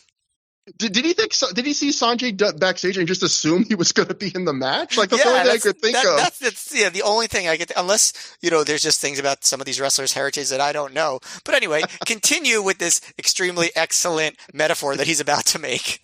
He goes, Germans, Samoans, spiders, necro butchers, Indians, all wrapped up in a hardcore burrito that I want to taste. And now it's got a crazy troll like me. Like, it's just... He also names his cowbell, quote, Bunkhouse Bill Billy. I thought he said Bunkhouse Bell Billy. Okay, well that makes much more sense. It makes a little more sense, yes. Man. Let's not go crazy. Yeah, that's true. It makes a little more sense. It just reminded me of Righteous Gemstones, Baby Billy. But yes, Bunkhouse Bell Billy. Okay, now I got it. So he goes, someone's going to die. I think that's funky, and that's my American dream. And this is one of the best Crazy Ace Steel promos I've ever seen, and he's had some good ones. One of the best promos I've ever seen. If you want to put this on a list of things to watch besides Cage of Death, watch the Roderick Strong versus Nigel McGuinness match, and watch this promo. This is one of those promos where, like, if it was like a pre-taped building up a house show promo with Mean Gene in 1987, it would be one of the most popular old school wrestling clips on the internet. It would be like the Macho Man, like, half and half cream rising to the top promo. Yeah. It's just one of those where just like, he just has so much gold in this promo. It's so good. I want to watch it again right now. We talked privately and we were saying, like, with Ace Steel being so infamous now for the all out, the brawl out backstage thing, like, there's a missed. Could you imagine if a major promotion booked Ace Steel today and just had him cut promos like this? Because I think a lot of fans, modern fans, only probably know Ace Steel as guy who helped train CM Punk. Yeah. Guy involved in backstage. For sure. They don't know 100%. If he could do this. Yeah. I mean, I think a lot of people don't know he could do this. And if Ace Steel ever does come back to AEW, he definitely, or anywhere, they definitely should give him the mic more often, for sure.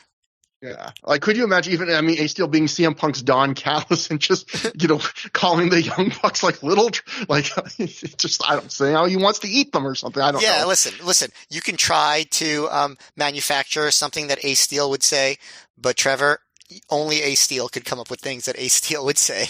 Exactly. So our next CZW flashback is from both nights of Weekend of Champions, including Claudio hitting the Muscle Buster on BJ Whitmer on night one, and then Whitmer doing an exploder off the top rope through a table on the floor on Super Dragon on the second night. So more memories. And now, Matt, from one match where you would think this up-and-comer could have a chance to hit a home run and they don't, to I wonder why I'm bringing it up here when we get to AJ Styles hitting Davey Richards via pinfall in 17 minutes, 3 seconds after he hit the Styles Clash. Matt, this match is kind of, I mean, it's not well known, but it's for among people that watch Ring of Honor, it's kind of infamous for being one of the great disappointments of the era. But obviously sometimes when we hear that so often, that can kind of affect our mindset going into watching match. You just said, like, the last match slightly overachieved because you had remembered it being a disappointment. So what do you think revisiting this match after all these years? Yeah, this match didn't overachieve from my expectations. It's still pretty disappointing. I was trying to figure out, like, what the main problem was. I'm sure you pinpointed some things, but I think the pace is one of the biggest things. Like, these two had such an ability to work this fast, athletic, hard-hitting style. And they did do some big hard-hitting moves, but they were just so slow about it. And like you said, if you give the CZW section time to think, they're gonna take that opportunity to shit all over your match. And well, I wouldn't say they completely shit all over this match. They definitely, the murmurs and it sort of gave the match a negative background kind of aura to it, or ambiance, I guess you could say.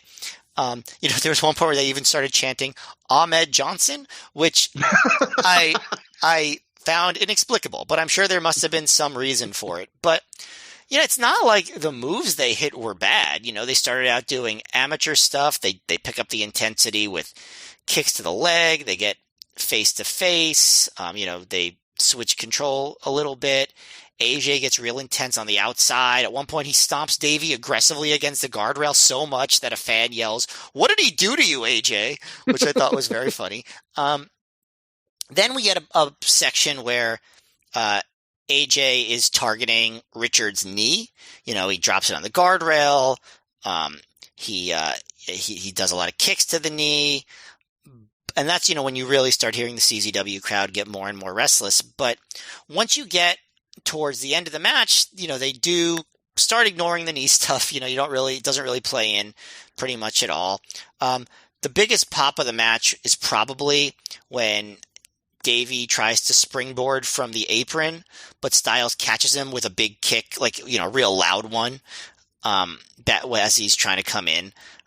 But yeah, as they get to the end, they do some reversals, duck each other's kicks. At one point, Richards mocks AJ's pose, which is, one of the more heelish things that he does. AJ hits the rack bomb, goes for the spiral tap. Richard gets his knees up for that. At one point, Richards hits the running corner forearm, gutbuster powerbomb, and horse collar combo. AJ makes the ropes for that. AJ goes for an enziguri. Davey ducks that, but AJ hits the Pele. And then AJ goes for a roll up for 2, but then flips back over, turns it into the Styles Clash, gets the win. I think the atmosphere wasn't conducive for a great match because, like I said, the pace gave the CZW fans an opportunity to shit on it. And they forgot the legwork. But I really think that the biggest thing was just they just went too slow for what you would have wanted from these guys. I was trying to think of what the main thing that I would change would be, and that's it. I'm sure you have more to say, but to me, that's the big one. It's just I don't know why they decided to work at that pace. It's funny, you mentioned a couple times that you had faith that I would figure this out. This is one of those matches where occasionally I have this when I'm writing notes where I kind of don't know something, or I don't have or this where I'm why is this match not good? And then in my notes I'll kind of just think to myself, Matt will figure it. Matt will have an answer. And this was a match where you're saying, I'm oh fuck, no, I don't have this. I was hoping you could, but because I had the same kind of feel. One thing I was thinking when I was watching this match was, I don't know any story of this match, but you could tell me there's just a weirdness to the match where you could tell me almost any story that I would believe. You could tell me these two guys secretly hated each other, and I go, oh, that explains it. You could tell me one of these guys got hurt before or during the match, and I go, oh, I believe it. You could tell me they just didn't mesh, or that. There's something weird about this match where any explanation would fit. It's that kind of, there's just something off about the vibe here. But I agree with you. The thing about the one huge mistake that they clearly made is they wrestled a match that feels like they would have wrestled this match in front of any crowd rather than what you just mentioned, what I mentioned earlier, which is this is a crowd where they would have been much better served going 10 minutes all killer, go at a breakneck pace, and just leave them wanting more rather than And another thing that I just thought of while you were talking, it's AJ during this time, he would never have worked a match like this in TNA. And obviously TNA was different. They had TV time, the vibe was different, right? Part of the fun of ROH is that they could do the slower technical matches, but AJ knew, if he wanted to get the crowd going wild, he was gonna go real fast and go real hard, and he didn't do what he knew how to do here, and I think that was part of the problem too. Yeah, and for those listening, this isn't, sometimes, as a podcast that rewatches stuff that's a decade and a half old, sometimes, usually our opinions are fairly in sync with the past, but sometimes, this isn't a case of us like retroactively liking a match less that people loved at the time. This match at the time was viewed as a disappointment. In fact, I think it was maybe the Honorable Mention podcast. I think even one of them offhandedly said like Gabe was disappointed in this. And you have to imagine, like we've talked about in recent shows, how big of the plans they had for Davey Richards, how high on them, and how they pushed him hard in the early booking in a way they didn't book, say, a Seth Delay. And you have to think this is AJ Styles' second last booking in Ring of Honor for years. Like they were only booking him for a couple special occasions at this point, giving him like third from the top on a huge show, 17 minutes. You have to think that Gabe was thinking, this is going to be like another match that just it's going to kick Davey to another level. And it's just like this is worse. But like the Jimmy Rave matches are way better than this in terms of just being entertaining. And yeah, for sure.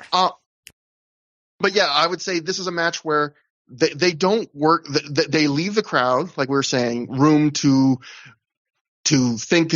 And in fact, one thing, Gabe Sapolsky, I guess, has been doing these Twitter spaces lately where he's been kind of just riffing on thoughts about independent wrestling. I haven't been able to hear much of them, but I've seen people talk about them. I guess one point Gabe had on one of them recently was he said the thing he hates in wrestling, the reaction he hates most is not silence or jeering, it's the murmur.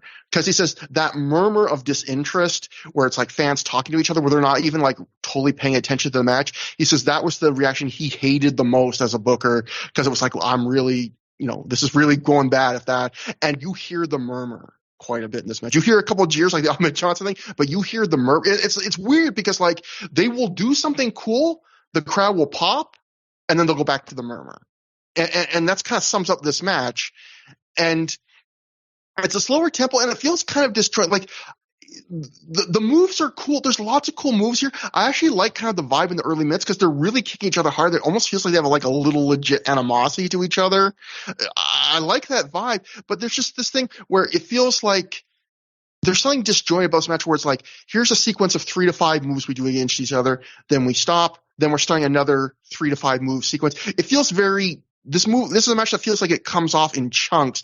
And when they go to the last chunk, it doesn't feel like, oh, they've built the sign. It just feels like, oh, yeah, this is the last bit of stuff we have. And here you go. And it's over.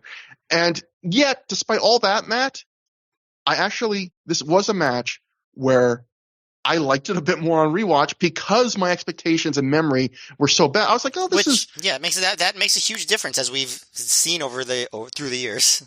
Yeah, I would say this is good. Like I enjoy this more than the last match.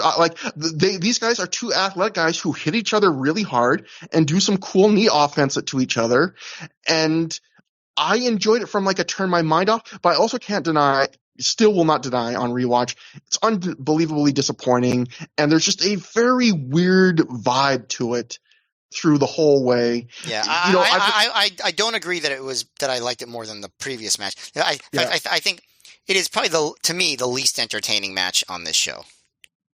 I mean, it's definitely the match that falls under your expectations the most, and it was given them. I mean, this was given 17 minutes and a good spot on the card, and they whiff on it. And I've seen even people speculate like there's that moment where Davey does like the leg drape DDT where AJ Styles' legs are on the apron and he DDTs him on the concrete and it looks like a gnarly bomb. I've seen people even speculate maybe AJ got his bell rung then. And like, again, it goes to the thing of I would believe any theory you have about this match. If you told me that he got like a concussion, I'd believe you. And that affected the match because this match just feels weird. But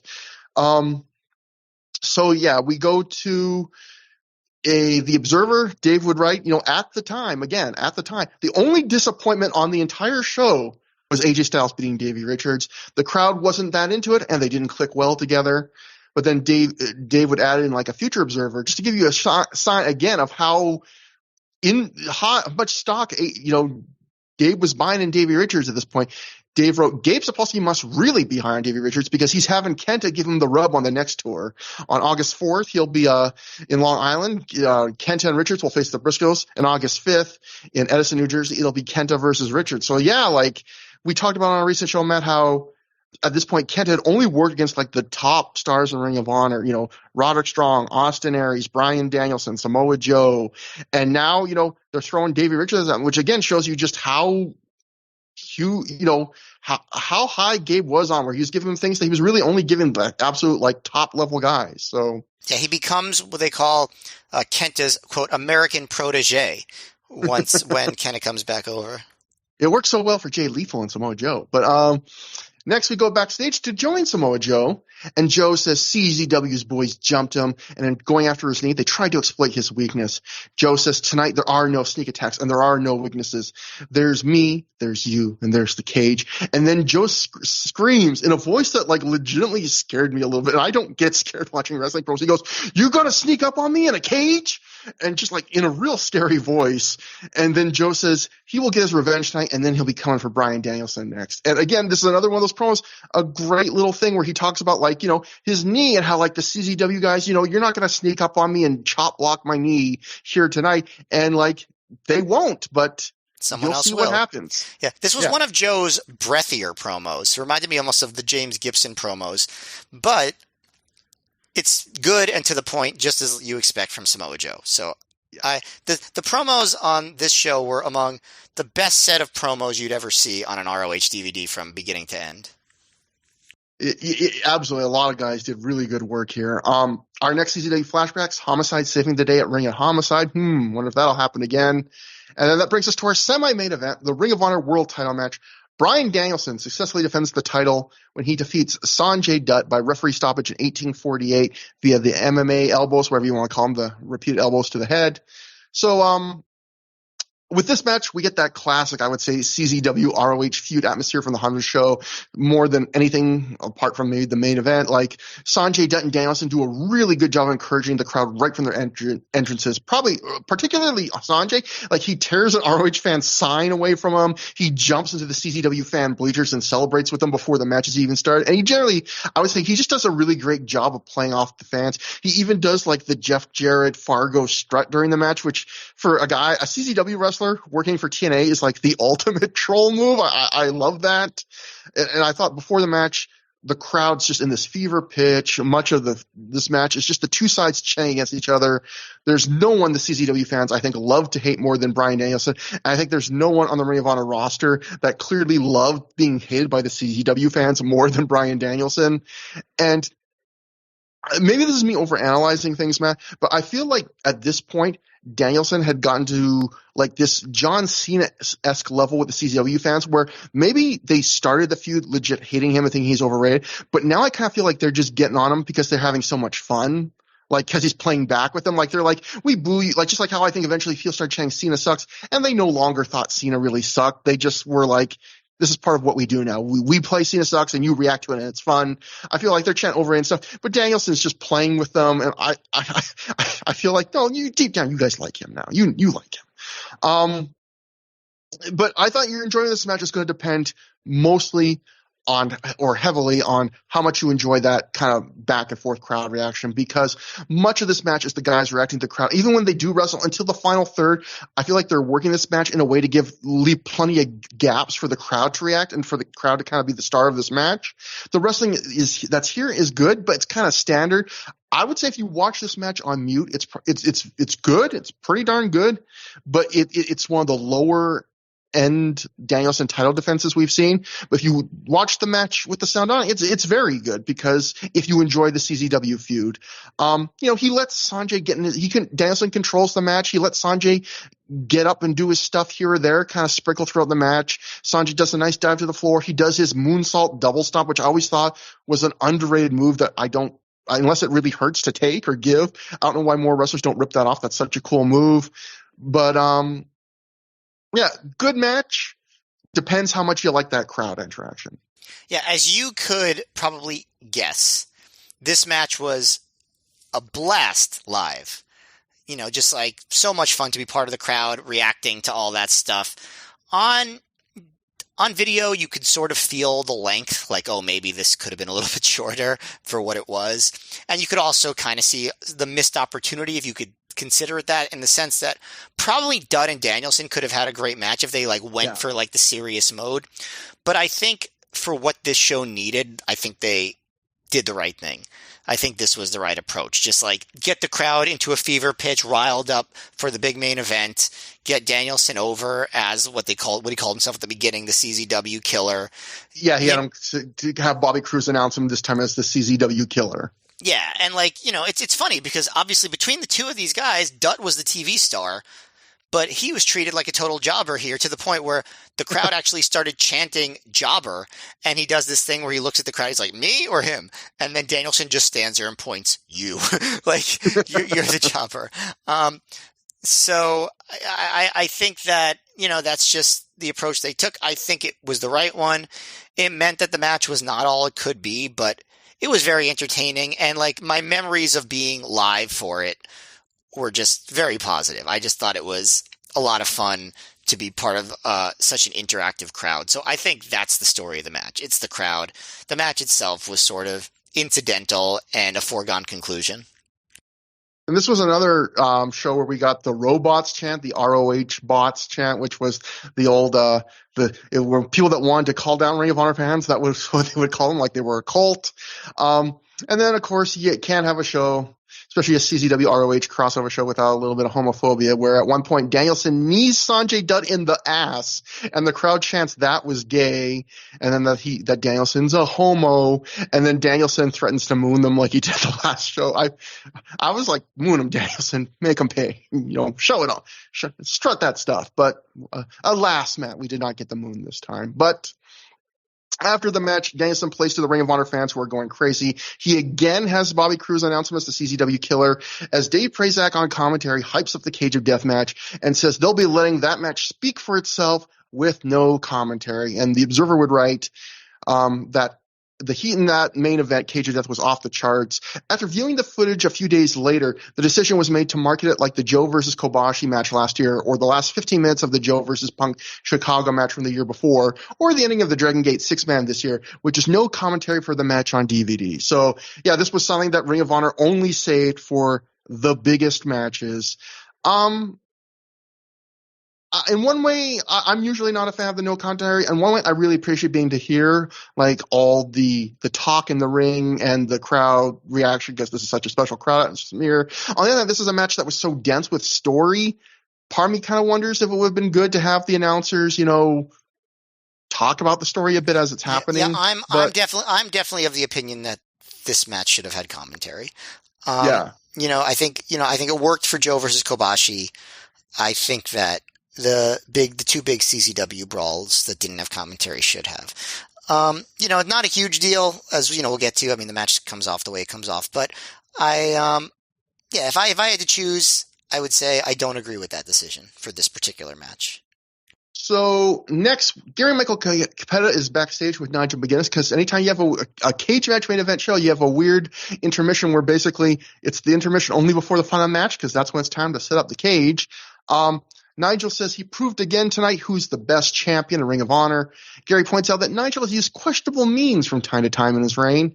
Nigel doesn't seem to think so. He calls Bryan Danielson a clam-digging, clubfoot pretender.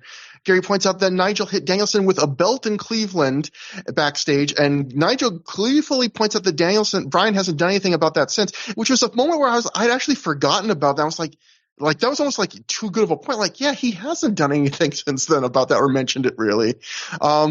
So then Nigel then says he should be the tag champion right now. If it wasn't for the fact that he didn't have a dependable partner in New York City when he challenged for the belt.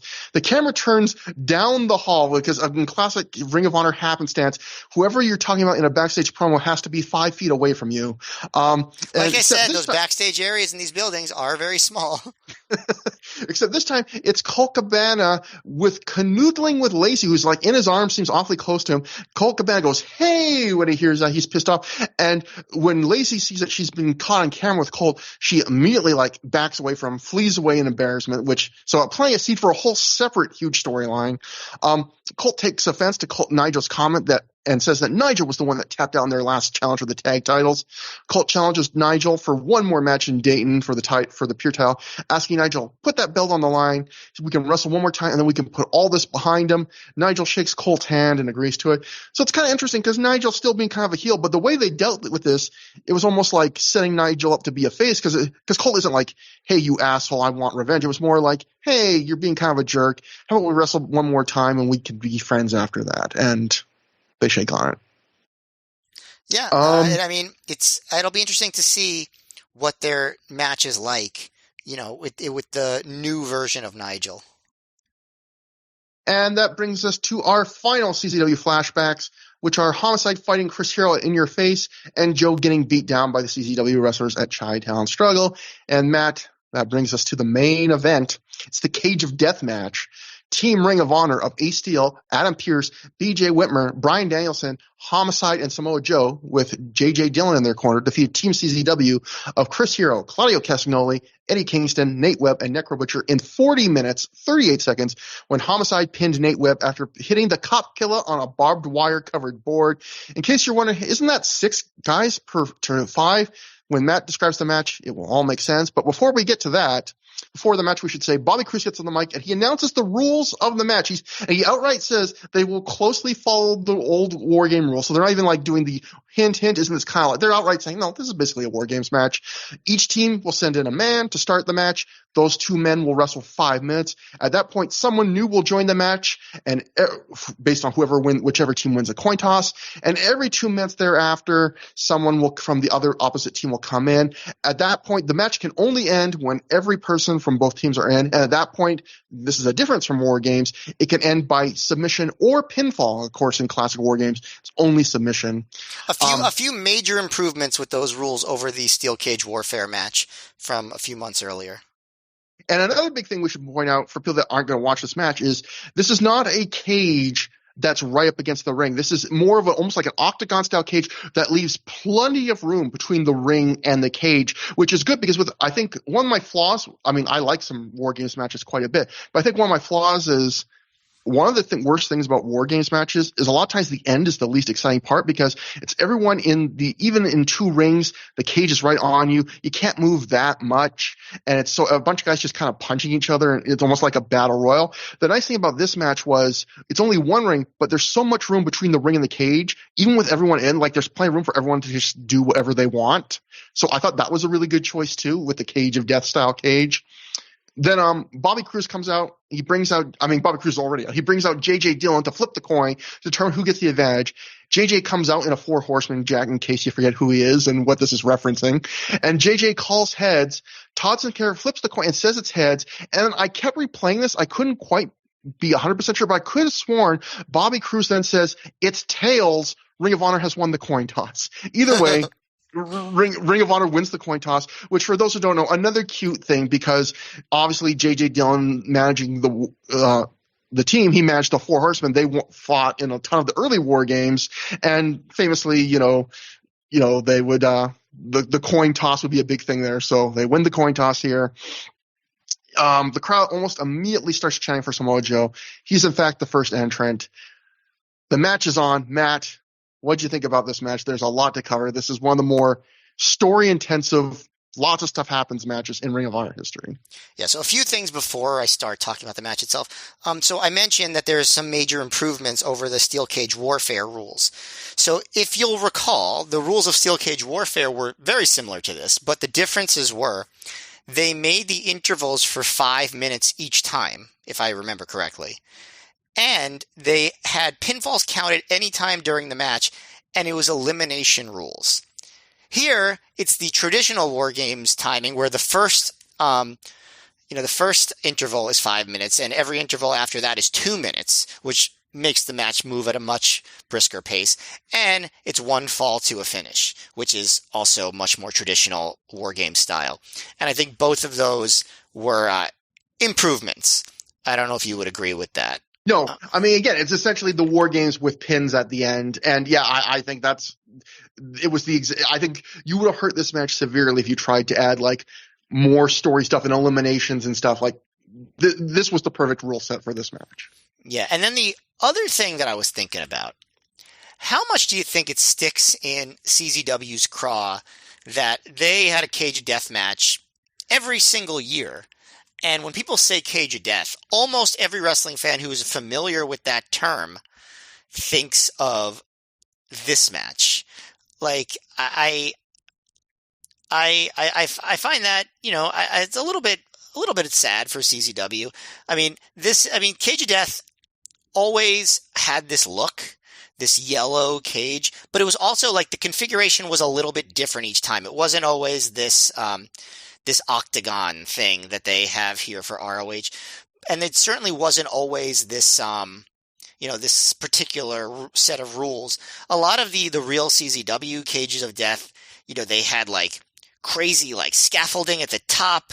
They had like bridges above the ring. They had light tubes and broken glass inside. Like this, it's funny. Like this was, we'll get to how crazy this match is, but this was tame compared to some of the quote unquote real Cage of Death matches in CZW. But this is by far the most famous one, obviously because Ring of Honor is a much more watched and talked about promotion. But I don't think that Dave Meltzer ever reviewed a CZW Cage of Death match, as far as I know. And obviously this one got so much buzz. So, that's some context here. They went Cage of Death was always in December, right? That was kind of the big show at the end of the year. My memory is, I'm not sure, man. Well, let's say that it is. Yeah, and I don't know if they still have Cage of Death matches. I know they were still having them up until at least a few years ago. I'm not sure if they had one in like 2022 or anything like that. But, it's a CZW staple. So in case you didn't know that context, there it is.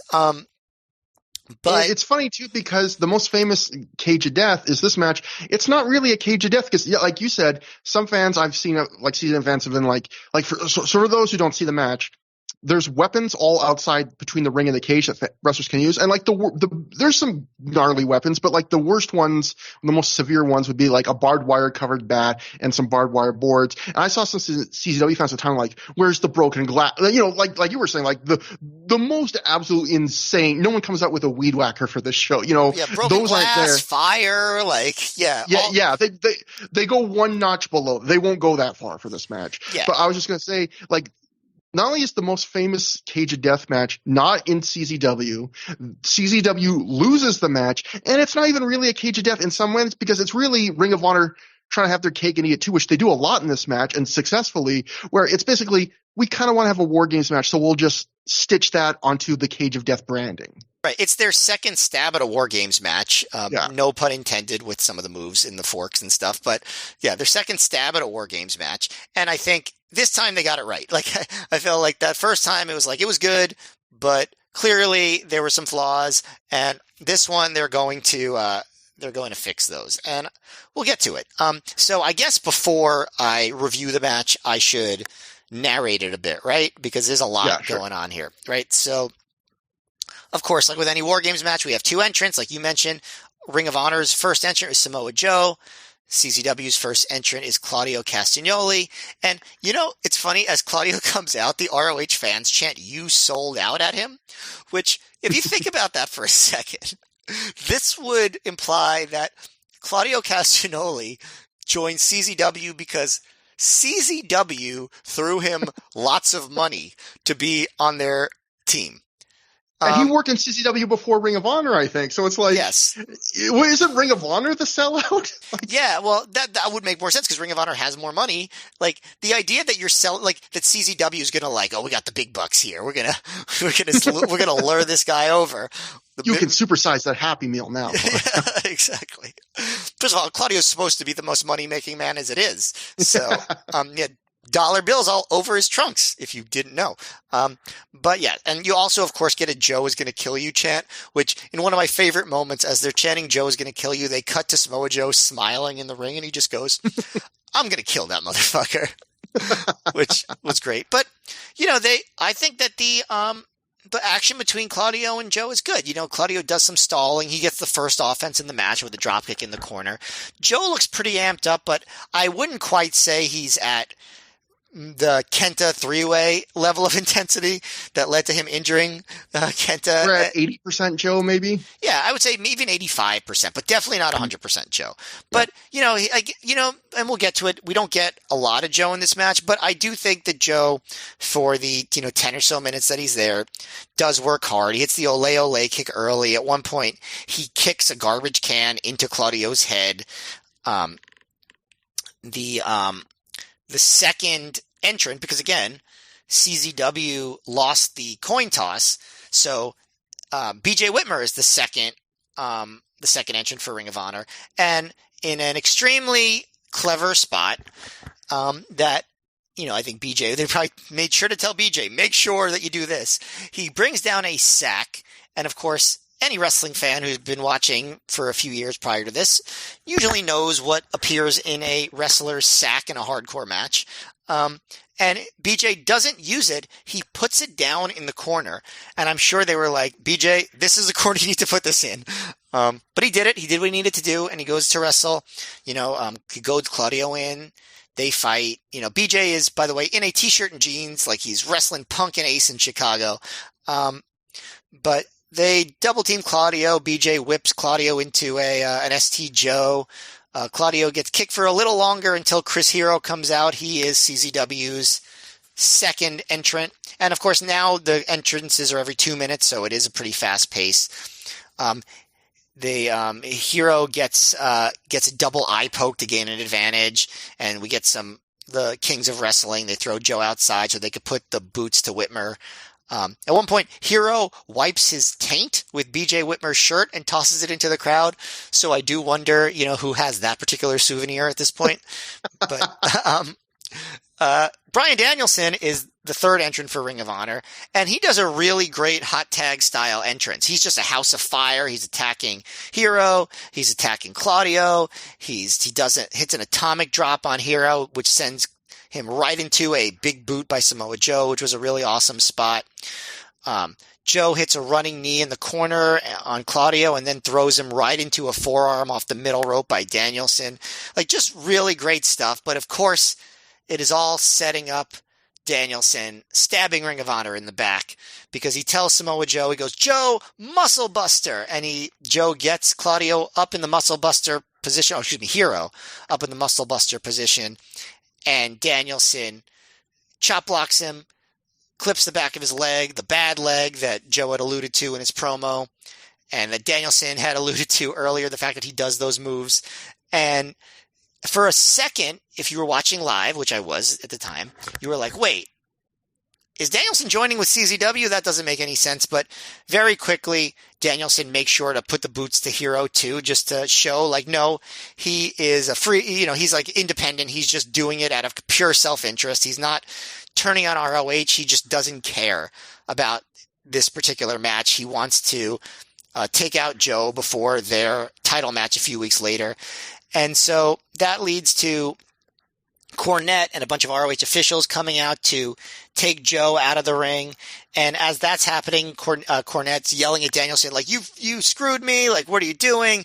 And Danielson, he goes, I have Joe on August 5th. Like, I don't care. He's not doing anything. And he grabs the scruff of Jim Cornette's neck and, his collar, and he just kind of smirks and walks away. So and he flips Cornette off right in his face, which was great, whilst grinning. Yeah, so it's like, not only is ROH, have they subverted the coin toss thing by having the babyfaces win it, but then the babyfaces are now at a disadvantage. They are now at a two-man disadvantage because they have lost two of their three entrants. And it's just BJ Whitmer by himself now with Hero, Castagnoli, and now the third CZW entrant, Nate Webb. So just an incredible piece of booking right there. Gets Danielson's character over, gets Joe out. Like I said, we've seen this pattern where Joe doesn't actually go through with the full hardcore matches that you expect. But I do think for the time he was in, he did a good job.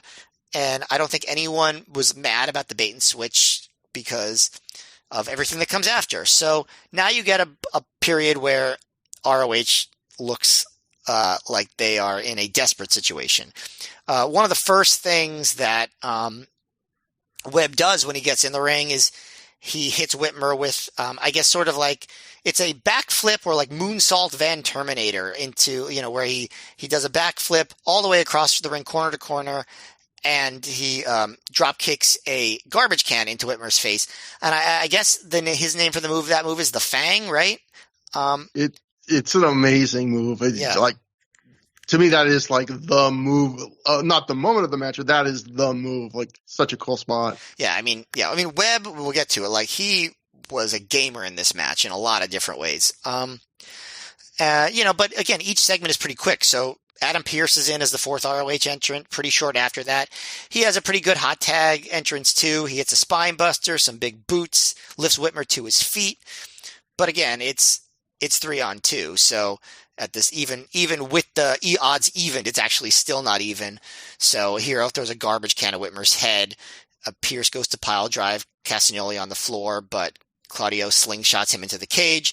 And then Necro Butcher comes out as the fourth CZW entrant. So now it's 4-on-2. We get a backyard wrestling chant. I'm not sure from which contingent, because I feel like, some people might chant that in a positive way. But it's funny because they're, all the CZW guys are beating up the ROH guys.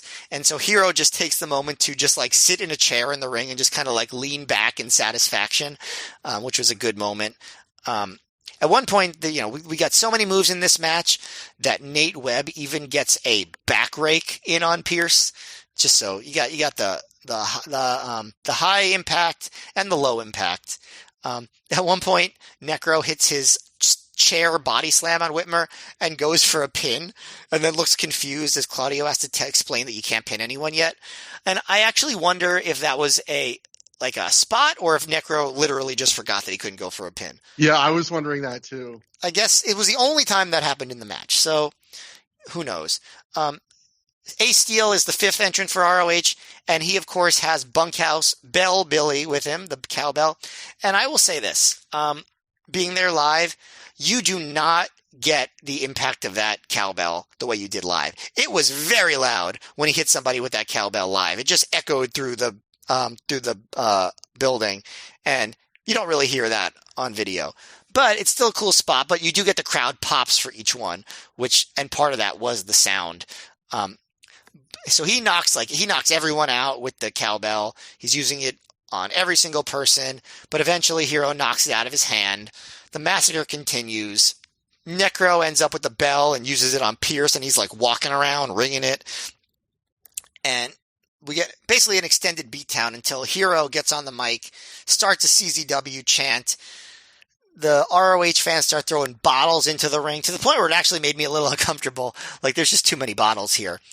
But, Hero's talking about, he starts chanting CZW, ROH is down and out. In one of my favorite spots of the match, in the middle of Hero's promo, Ace gets back into the ring and just clocks him with a garbage can to stop the promo. And of course, everyone then gangs up on Ace Steel, and then Hero gets back up and starts putting the boots to Ace. And at each stomp, he's saying, "It's going to take a lot more than that to stop me."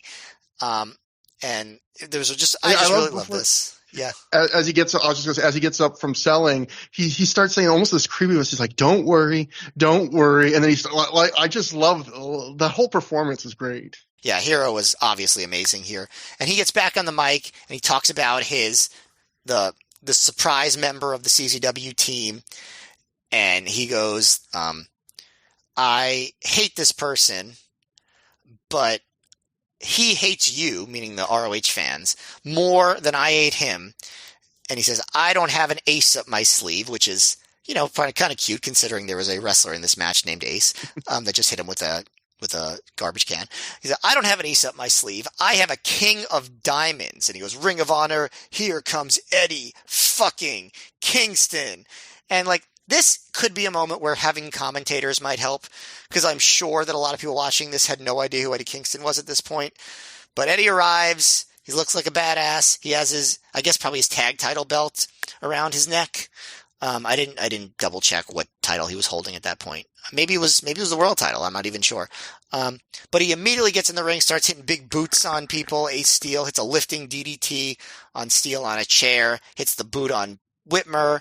We start getting a "fuck you, Eddie" chant, which the CZW side responds with an Eddie chant. But then the Homicide chants start in force, and we get to see J.J. Dillon upset outside, which to Dave Meltzer made this match way above and beyond, because we got to see J.J. Dillon looking upset. He really got the match over right there. But we get Necro Butcher. He hits a bulldog on Ace on the barbed wire baseball bat. And then Hero holds Whitmer for a Eddie Kingston chop, but Whitmer ducks and Kingston chops Hero, which leads to them getting into a shoving match because, as Hero alluded to in his promo, those two had feuded a lot in CZW. They were like mortal enemies in CZW. So they get into a shoving match. Claudio's trying to break it up. And of course, this is the moment when the red lights hit. We get the Kill Bill music and Homicide's music hits. And he appears to an incredible pop. Just like the Ring of Homicide match, we get the huge pop to the Homicide, quote-unquote, surprise appearance. Although I would say this is the least surprising surprise appearance since CM Punk debuted at the United Center for AEW. It's pretty much the exact same thing, where it's just like, we're not going to tell you that he's here, but we basically have told you 600 times that he's coming into this match. So they made you want it while still sort of giving the surprise, but the crowd goes nuts. Homicide has this wooden board with him, and he walks out there. He kind of looks at J.J. Dillon, gets into the ring, and the first thing he does is just smash the board over Eddie Kingston's head. This is another moment, which I got to tell you, was so much louder in person than it is on video.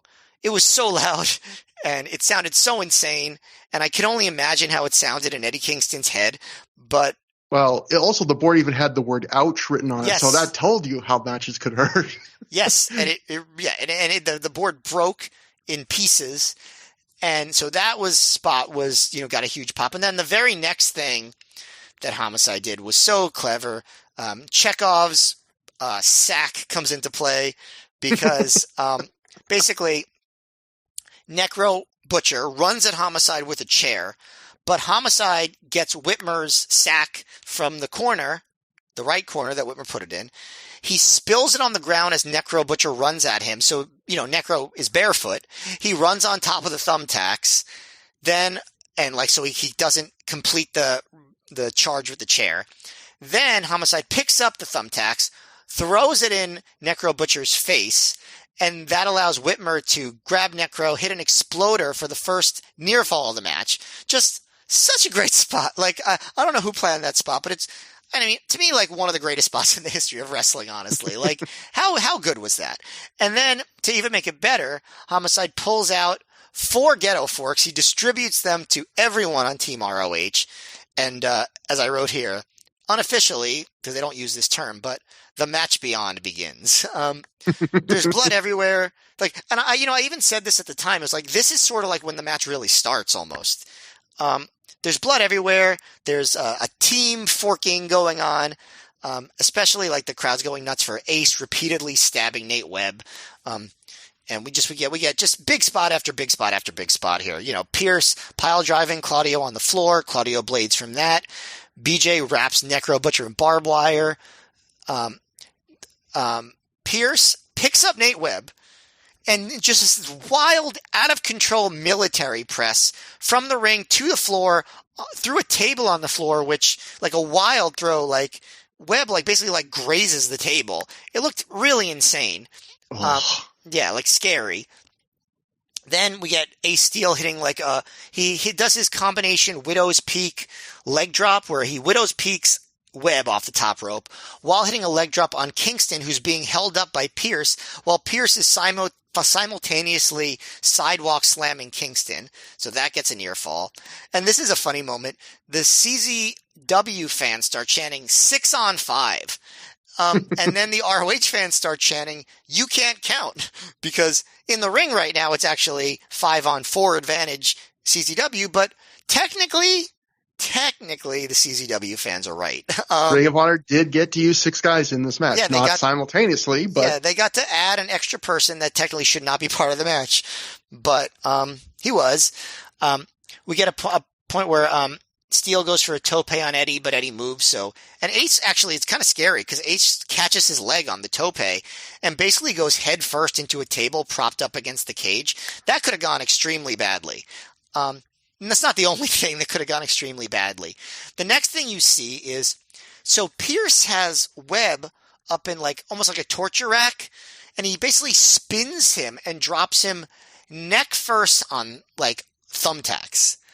I just could not believe the amount of insane bumps that Nate Webb was taking here. I think that might have been the scariest bump of the whole match, actually. Like, he basically drops him, like, on the back of his neck, but, like, onto a pile of thumbtacks. I've never seen that move before, and I don't ever want to see it again.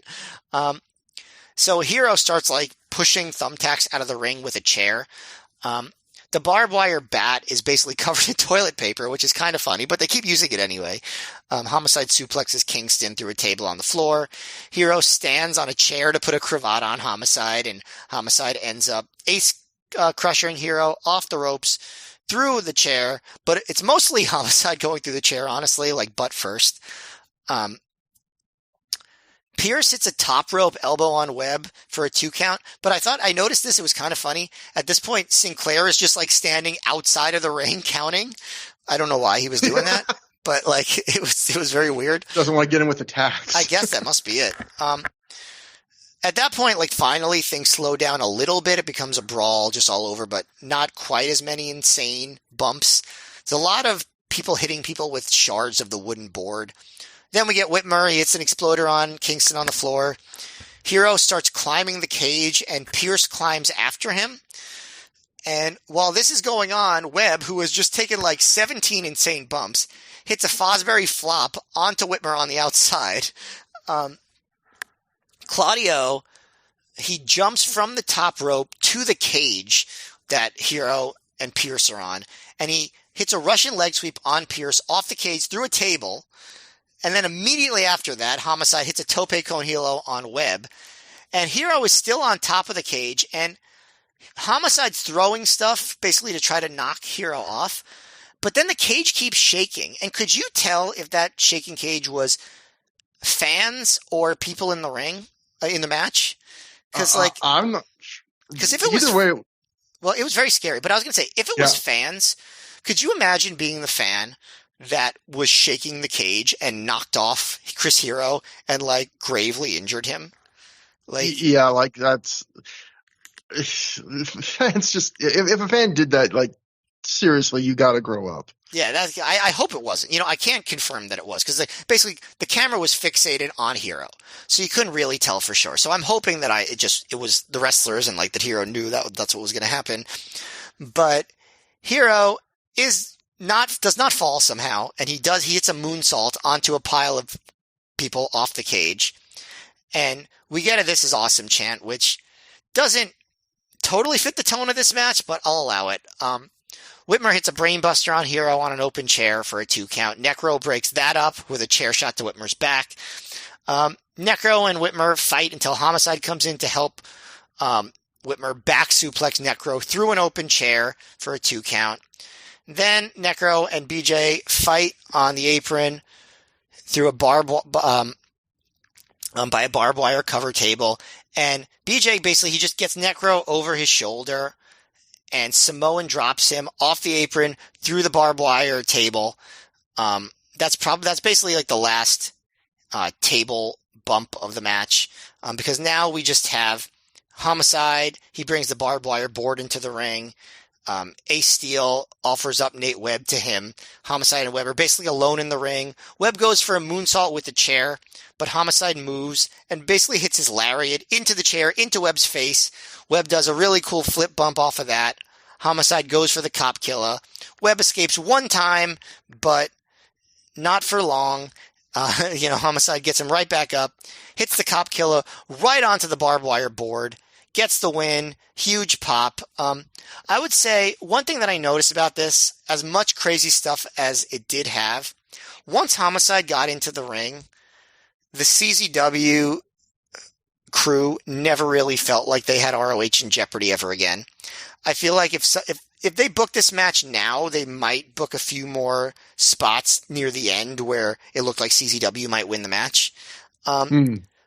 That's the only thing that I might say about that. But as you just heard, like the flow of this match was so nonstop and the booking was so clever. Um, like this is the sort of match where I'd say basically everyone rose to the occasion. Nate Webb, bless him. Like he went so above and beyond in terms of the bumps he took. Obviously Whitmer took some big bumps too. Hero did a lot more, crazy stuff than he's done in any of the matches so far. That moonsault off the cage where like the cage was shaking was really, really scary. Homicide, I thought, played his role as like the savior to a T. When he came in, not only did he, seem like a badass, but he came up with like strategies. He was super clever. He was outsmarting the CZW guys. He brought the whole ROH team together with the ghetto forks. And of course, he was the guy who saved the day with the big pin. It's interesting to me. This is a match that I feel like its legacy has grown over the years because people loved this match at the time. Don't get me wrong. But if you look back at reviews of this match from, even ROH fans in 2006, there was a lot of like 4.5 stars, awesome match, great end to the feud. But there's a large contingent of people that currently call this the greatest match in ROH history. And, I get why in terms of if you love like storytelling, this is like such a great, just culmination of so many stories coming together and such a cleverly booked match combined with the great action and the absolutely incredible crowd reactions. I think I complained on the Steel Cage Warfare episode about how, these modern day war games just go on way too long. That's still the case. I've yet to see a modern day war games since I re-reviewed that show that has not gone on too long, in my opinion.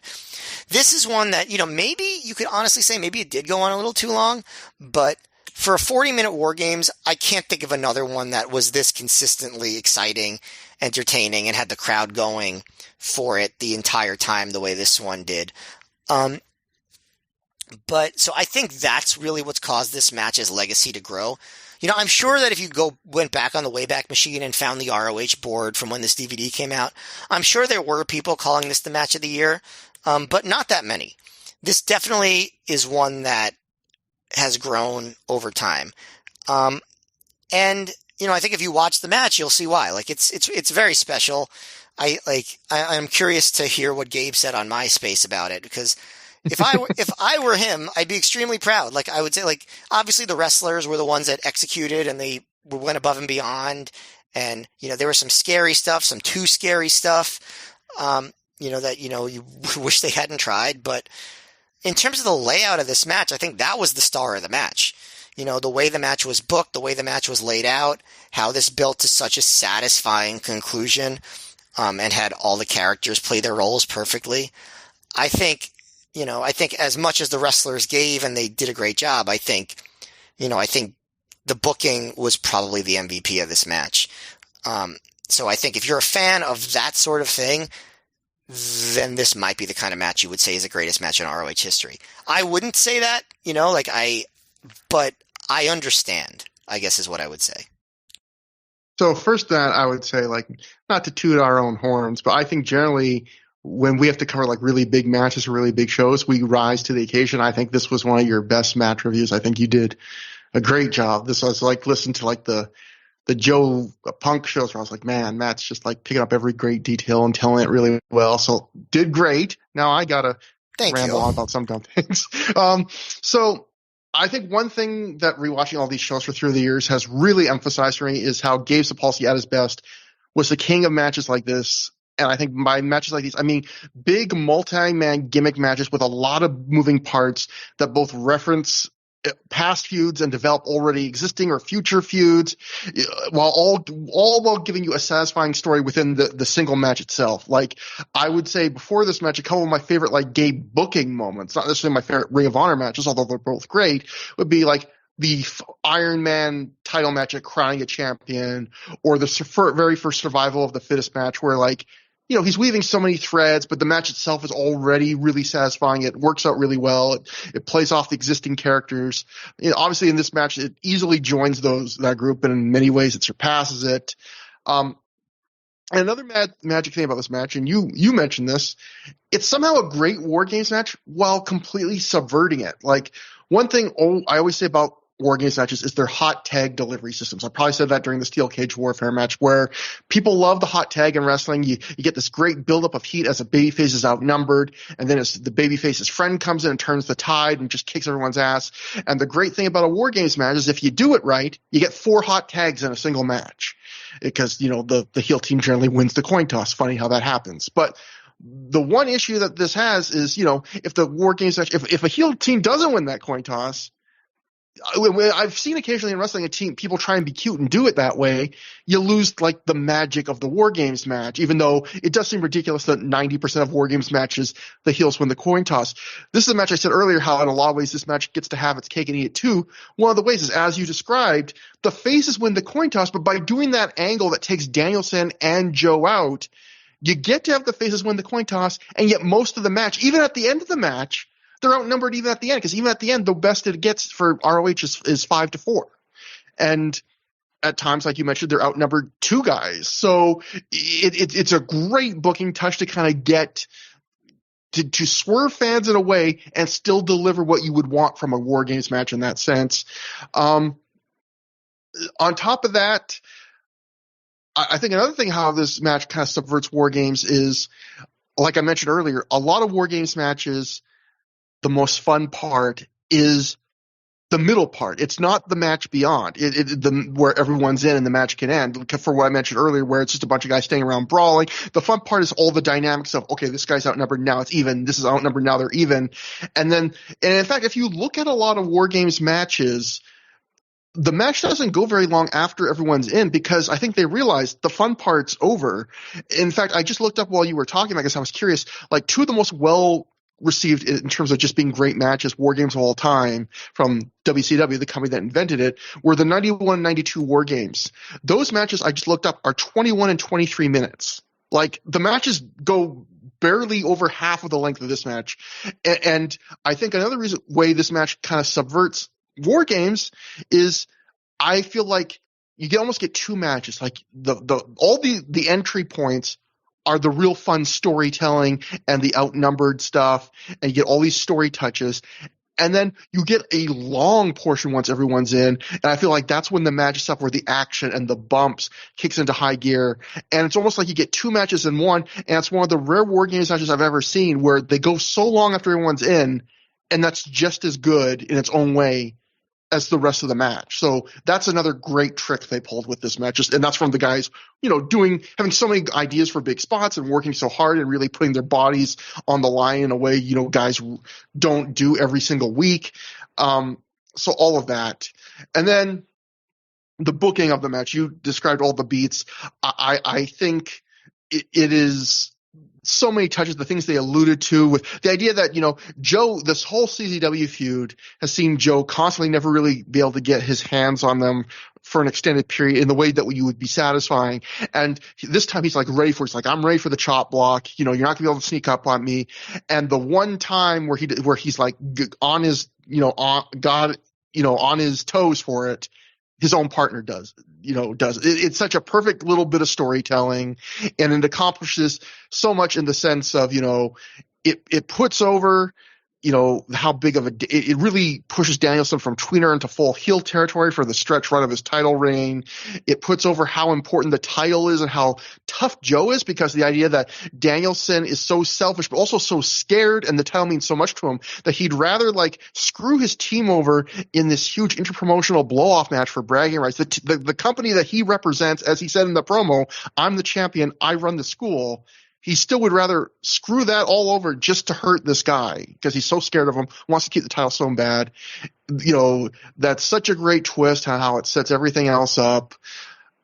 And yeah, then we go back to the match, and even just the staggered booking, like Claudio and Joe, it's a perfect. Joe's the guy you'd want at number 1 for Ring of Honor. Claudio is the guy who turned on Ring of Honor at the last time they were in Philly at the 100th show, and he turned by hitting Joe, so it's a perfect 1-2. Hero as the second guy is perfect because it's the Kings of Wrestling tag team uniting. Then Whitmer coming in to set up Whitmer being the guy who gets beat up 3-on-1. Like, how much of this feud has been about Whitmer being outnumbered and destroyed? He's the perfect guy to be in that position. Danielson coming to set up the feud. Like, it's just the order of entry even is just perfect for this. Homicide, obviously, setting everything up for the very end. Like, and then all the spots, and you cover them. There are so many great spots. Just so much stuff. Like, this is a story, like a match that has so much attention to detail that, like, they explained the thing, like the Eddie Kingston thing you brought. So for those who don't know at the time, like Eddie Kingston and Chris Hero were having this feud where they would like even talk shit of each other. Maybe they really did have animosity away from the ring. They would talk in shoot interviews about how they didn't like each other and stuff like that. And the feud happened in like every indie that wasn't Ring of Honor. CZW Chikara, like IWA Mid-South. If they were both in an indie together, they would eventually touch on that feud. And so the idea of Hero choosing Kingston, but even explaining away, like, I hate this guy. Like, another promotion might just have Hero pick Kingston and go, well, Ring of Honor fans aren't going to give a shit, but they actually have him on the mic. And then you would say, oh, but it's so ridiculous that a guy is stopping in the middle of the match to get on the mic and cut like a minute-long promo. And then, as you mentioned, this match is so good, they even have Ace Steel make a great moment where he interrupts. There's every little I you could dot and T you could cross in this match, for the most part, gets there. And that's part of the, how impressive the booking of this match is. It's like a mix. The booking is almost like it's a mixture of like a great War Games, but also mixed with a great Royal Rumble, mixed with just a great like regular like street fight. Like, it just they kind of just combined like all of these gimmicks and took all of the best booking pieces from all of them. Very much like this really feels like the booking of this feels like the close. Matt, you talked about during Manhattan Mayhem how that felt like Gabe Sapolsky doing his ECW riff. Like, that show felt like the closest he ever got to booking a show with the rhythms of peak ECW. This match kind of feels like, in some ways to me, like more than a War Games even, him doing his riff on like peak era, like Attitude Era pay-per-view main events, where the booking and the storytelling and the run-ins and all that stuff is just as much of the fun as the action, and like him doing it as well as they do it. Like, it's him doing a style he would rarely ever do and just nailing it. And I could find nitpicks like you if I really want to look. Like, when CZW controls after the Danielson turn, it very, very briefly goes down just a tiny bit of a notch into more of a random beatdown. Likewise, in the final long segment of the segment of the match, you mentioned how maybe it was just a little too long, the match overall. I felt like there are very brief minor lulls, one or two. Again, this is me really reaching to find some things. Do you agree? Do you agree with me that like once Homicide entered, Ring of Honor never felt in jeopardy at all anymore? I did, but I also felt like I'm not saying that's necessarily bad. I'm just like, it's something that's noteworthy. Yeah, there's no big near fall where you think CZW is going to win this match. They never put the fear into you in that way. Exactly, definitely. But at that point, I'm more just so focused on the spots. I was almost stopping. I was almost no longer noticing the momentum or like, to me, the story almost kind of ends once we get to Homicide. Like, obviously there's still storytelling, but to me, it's like, now it's just time to see guys do insane. Now it's time for Nate Webb to nearly die 18 times. That's totally what it is. It just becomes like this crazy bump fest at that point. Another thing, if I want to nitpick, I would have kind of like, and this kind of goes to what you just mentioned, the point where Homicide comes in as a surprise, I would have loved if like that was like ROH's darkest hour, and they are really beat down at the point he comes in. But the point he comes in is when Eddie Kingston and Chris Hero are like arguing and starting to shove each other. And I was like, if anything, I would want it to be like they're so united and like, see, ROH has no hope to really make that cinematic moment of And now when they need him the most, instead it's like, oh, when the ring's kind of empty and two of the heels are squabbling, now's the time. Like I would have kind of changed. That's me if I really want to nitpick. Again, and I guess like again, if you really like just being like super nitpicky, which again, like I mean, just for intellectual exercise, I guess you could say like maybe since Homicide technically wasn't supposed to be a member of the team, they could have even like had some pinfall attempts before that. Maybe it looked like ROH was literally about to lose the match, and then Homicide comes out. You know, again, this is like total like armchair quarterbacking stuff. Yeah, and my final real, again, I want to make clear, this is a fantastic, one of the best matches in Ring of Honor history. Fantastic, completely unique, and from what we've talked about, how it's good, what it accomplishes. But if I want to give one final nitpick, Nate Webb being the guy to take the fall, I realize that's probably like the politically easiest because you're probably never bringing him back. So it's like, it's easy to just say, Nate Webb can take the fall. He's probably not going to argue to that. Where, if Gabe already knew in the back of his head, I'm going to bring Chris Hero back, and maybe I'll bring Necro back down the line. But if you look at who's on the CZW team, other than Eddie Kingston, anyone else on that team would have been more appropriate to take the fall. Like Nate Webb's been just nibbling on the edges, barely involved other than one or two matches. Like the idea that he's the guy who takes the final climactic fall. But then I started to think, well, maybe they had their heart set on Homicide ending the feud with the cop killing the barbed wire board. And if that was the case, I could see you thinking, Claudio and Hero Claudio and Hero might not want to take that bump, and they might be too big for it, maybe. And you could say a Necro Butcher would probably be willing to take it, but I wouldn't trust Necro Butcher to not break his neck taking that move. Like anytime Necro leaves his feet, you're playing with fire. Yeah, I mean, did Homicide ever do that move to someone as big as Necro Butcher? Yeah, so I would just be knowing that, like, when we've seen Necro take a suplex and he doesn't get all the way over and takes a header, like, I'd be terrified about him knowing what to do on a cop kill. For sure. Clearly, as we saw in this match, Nate Webb was incredible at taking scary bumps. So, I mean, in that perspective, he was the perfect person to end the match. Yeah, and we should mention, too, Nate Webb legendarily took so much punishment in this match, they turned it into a storyline in the latter days of Evolve, where Nate Webb worked one match for Evolve against Austin Theory of all people, and they had this Twitter storyline that actually worked people, although I'm sure it's probably based on truth, where Gabe Sapolsky was like apologizing for not booking Nate Webb after all he did in this match. But did you see that several years later, like maybe even like just last year, Webb was again like on Twitter like furious at Gabe for and you're like, saying like, I wish that I had never, I forget the exact thing. I don't want to put words in his mouth, but like, I shouldn't have like done so much for ROH, stuff like that.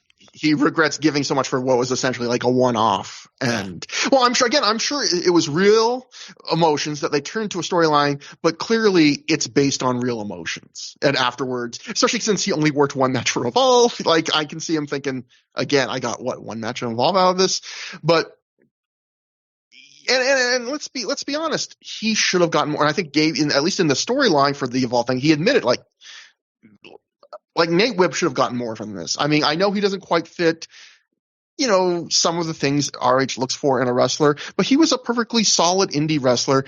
And with how much the guy, it almost feels like I almost feel in moments watching this match borderline guilty, because I've rarely seen a wrestler sacrifice so much for a feud where he is so on the fringes of it and he gets nothing out of it going forward. Yeah, it was not right, honestly.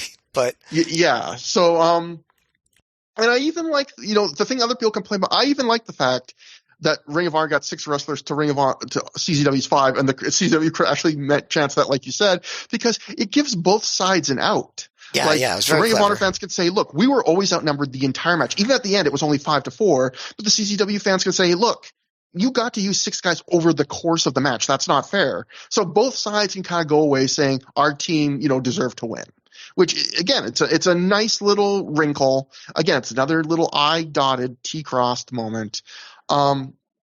This match is fantastic. It's one of the best gimmick matches Ring of Honor ever did. One of the best feud enders of the generation, I would say, in all of wrestling. It's Gabe Sapolsky in some ways at his best. So many threads coming together. I can see, if you are not invested in the characters and the story, you not liking the first part of the match quite as much. until we get to everyone in. And I can see if you're not into hardcore stuff, maybe you not liking the end quite as much. But I really think it's just fantastic. Like that's me looking for. I can see people that aren't as high on it as a lot of us, and like how you said at the time, it's kind of grown and telling. I can see why people might not put it in that pantheon of the all-time greatest ROH matches. But if you get if it hits your tastes, if you know the characters, man, it's good. It's so good. So let me ask you this: would you go 5 stars? Yes. Okay. I would go 5 stars. That's why I think probably one of the easiest yeses I've ever gotten from you on that one. Yeah, I'll.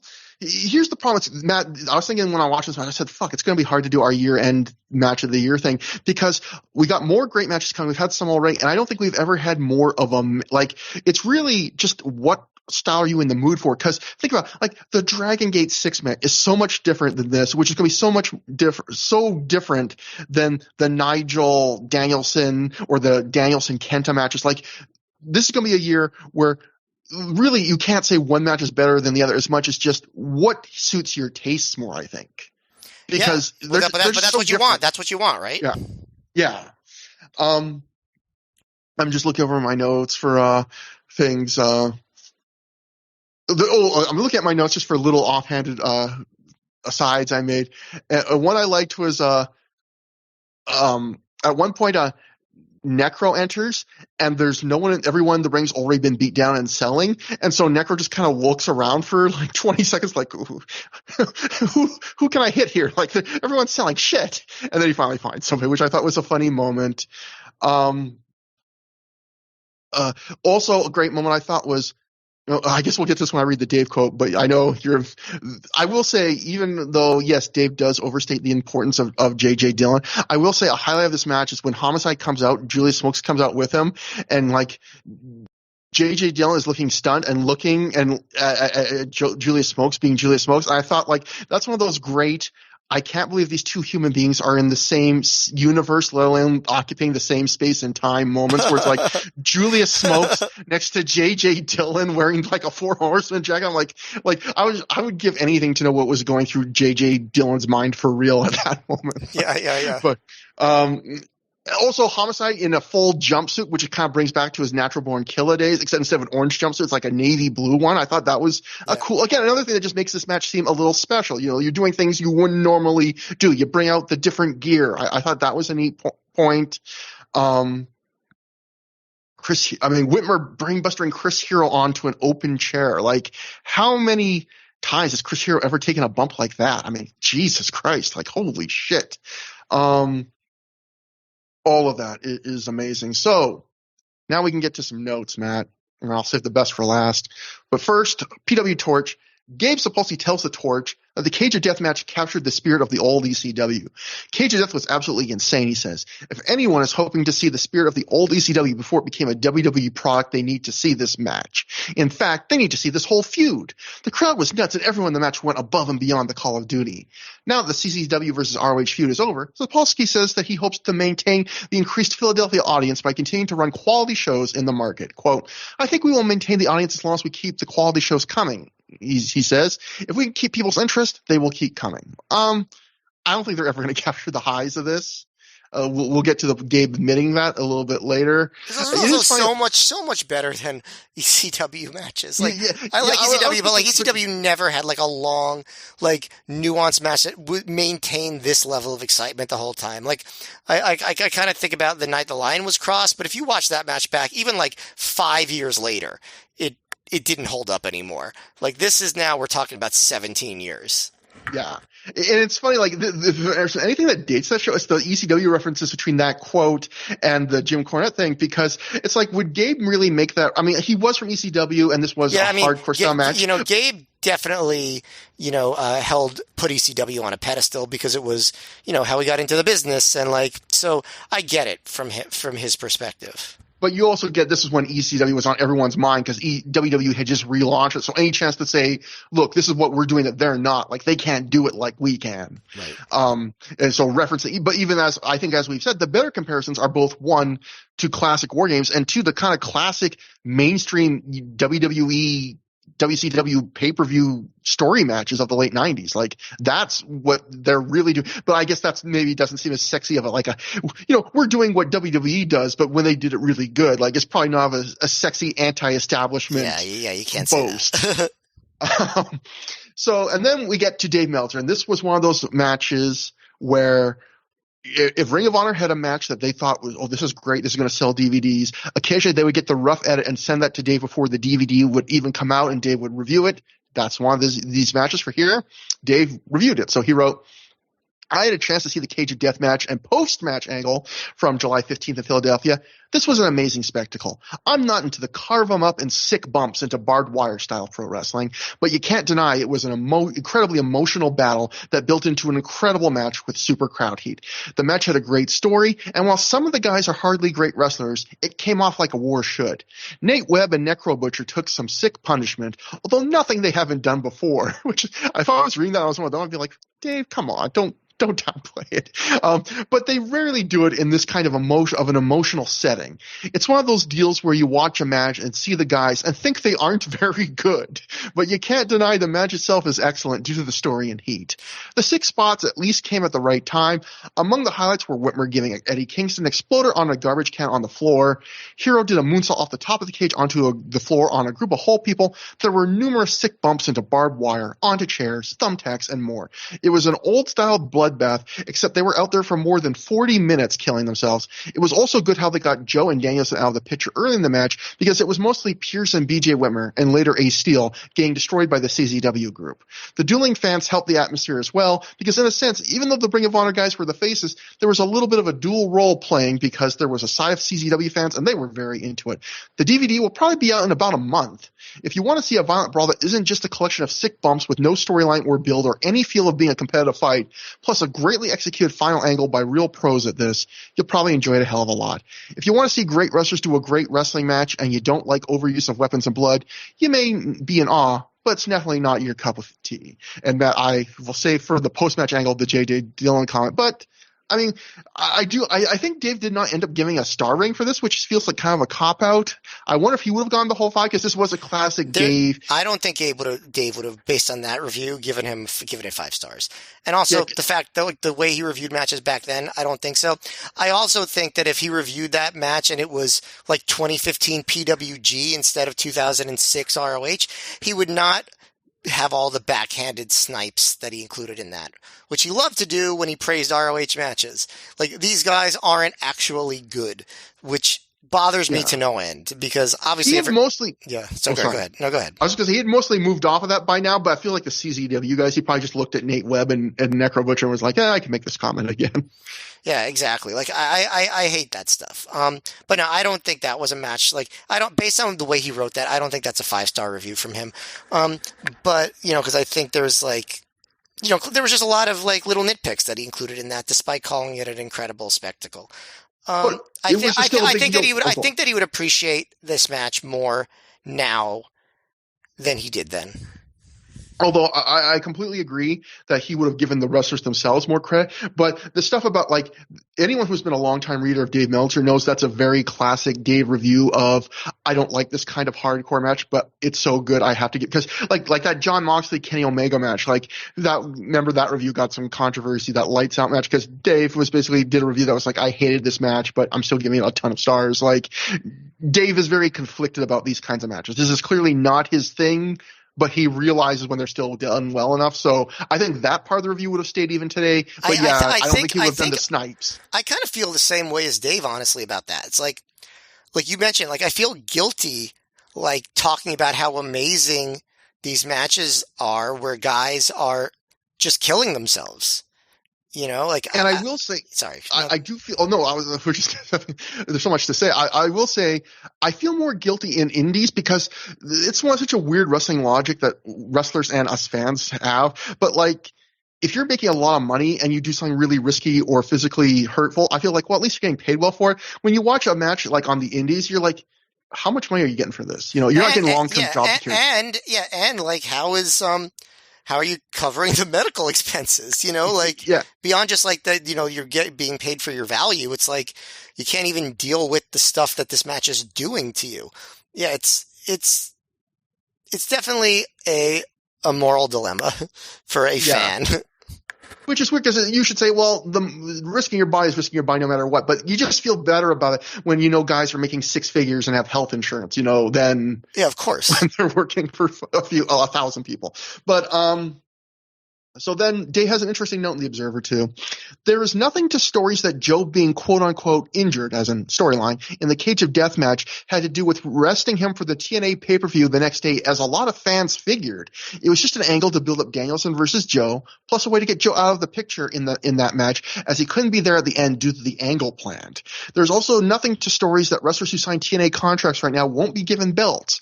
Austin Aries is tag champ, and when he loses, it won't have anything to do with TNA. Since the snowstorm debacle, which did cause heat, there have been no problems with TNA and Ring of Honor, and TNA has never said anything to Ring of Honor about how they book TNA contracted talent. TNA simply doesn't care that, for example, Jim Cornette is the face of the company as a babyface on their television, while here he's going to play heel commissioner. So that's a very interesting thing too, because maybe that's true, but Ring of Honor TNA guys in Ring of Honor are, including Homicide, are out within a few months of the next year. Cornette's out, I think, before the end of this year. And like I don't know if I believe that about Joe. Like, it does work perfectly for the story, but I do think we've seen on some shows, especially on shows where the next night Joe has to go do a TNA pay-per-view, they found ways to write Joe out where he doesn't have to do that much. Yeah, I mean, it's definitely a pattern, whatever you want to say. Like, whatever the reasons are, it's a pattern. I agree with what you said during the review, though, where I think they gave you enough of Joe to not feel like he got shafted here. And I think he worked hard enough to not feel like it was mailed in. And the story hooks really gave it a great justification.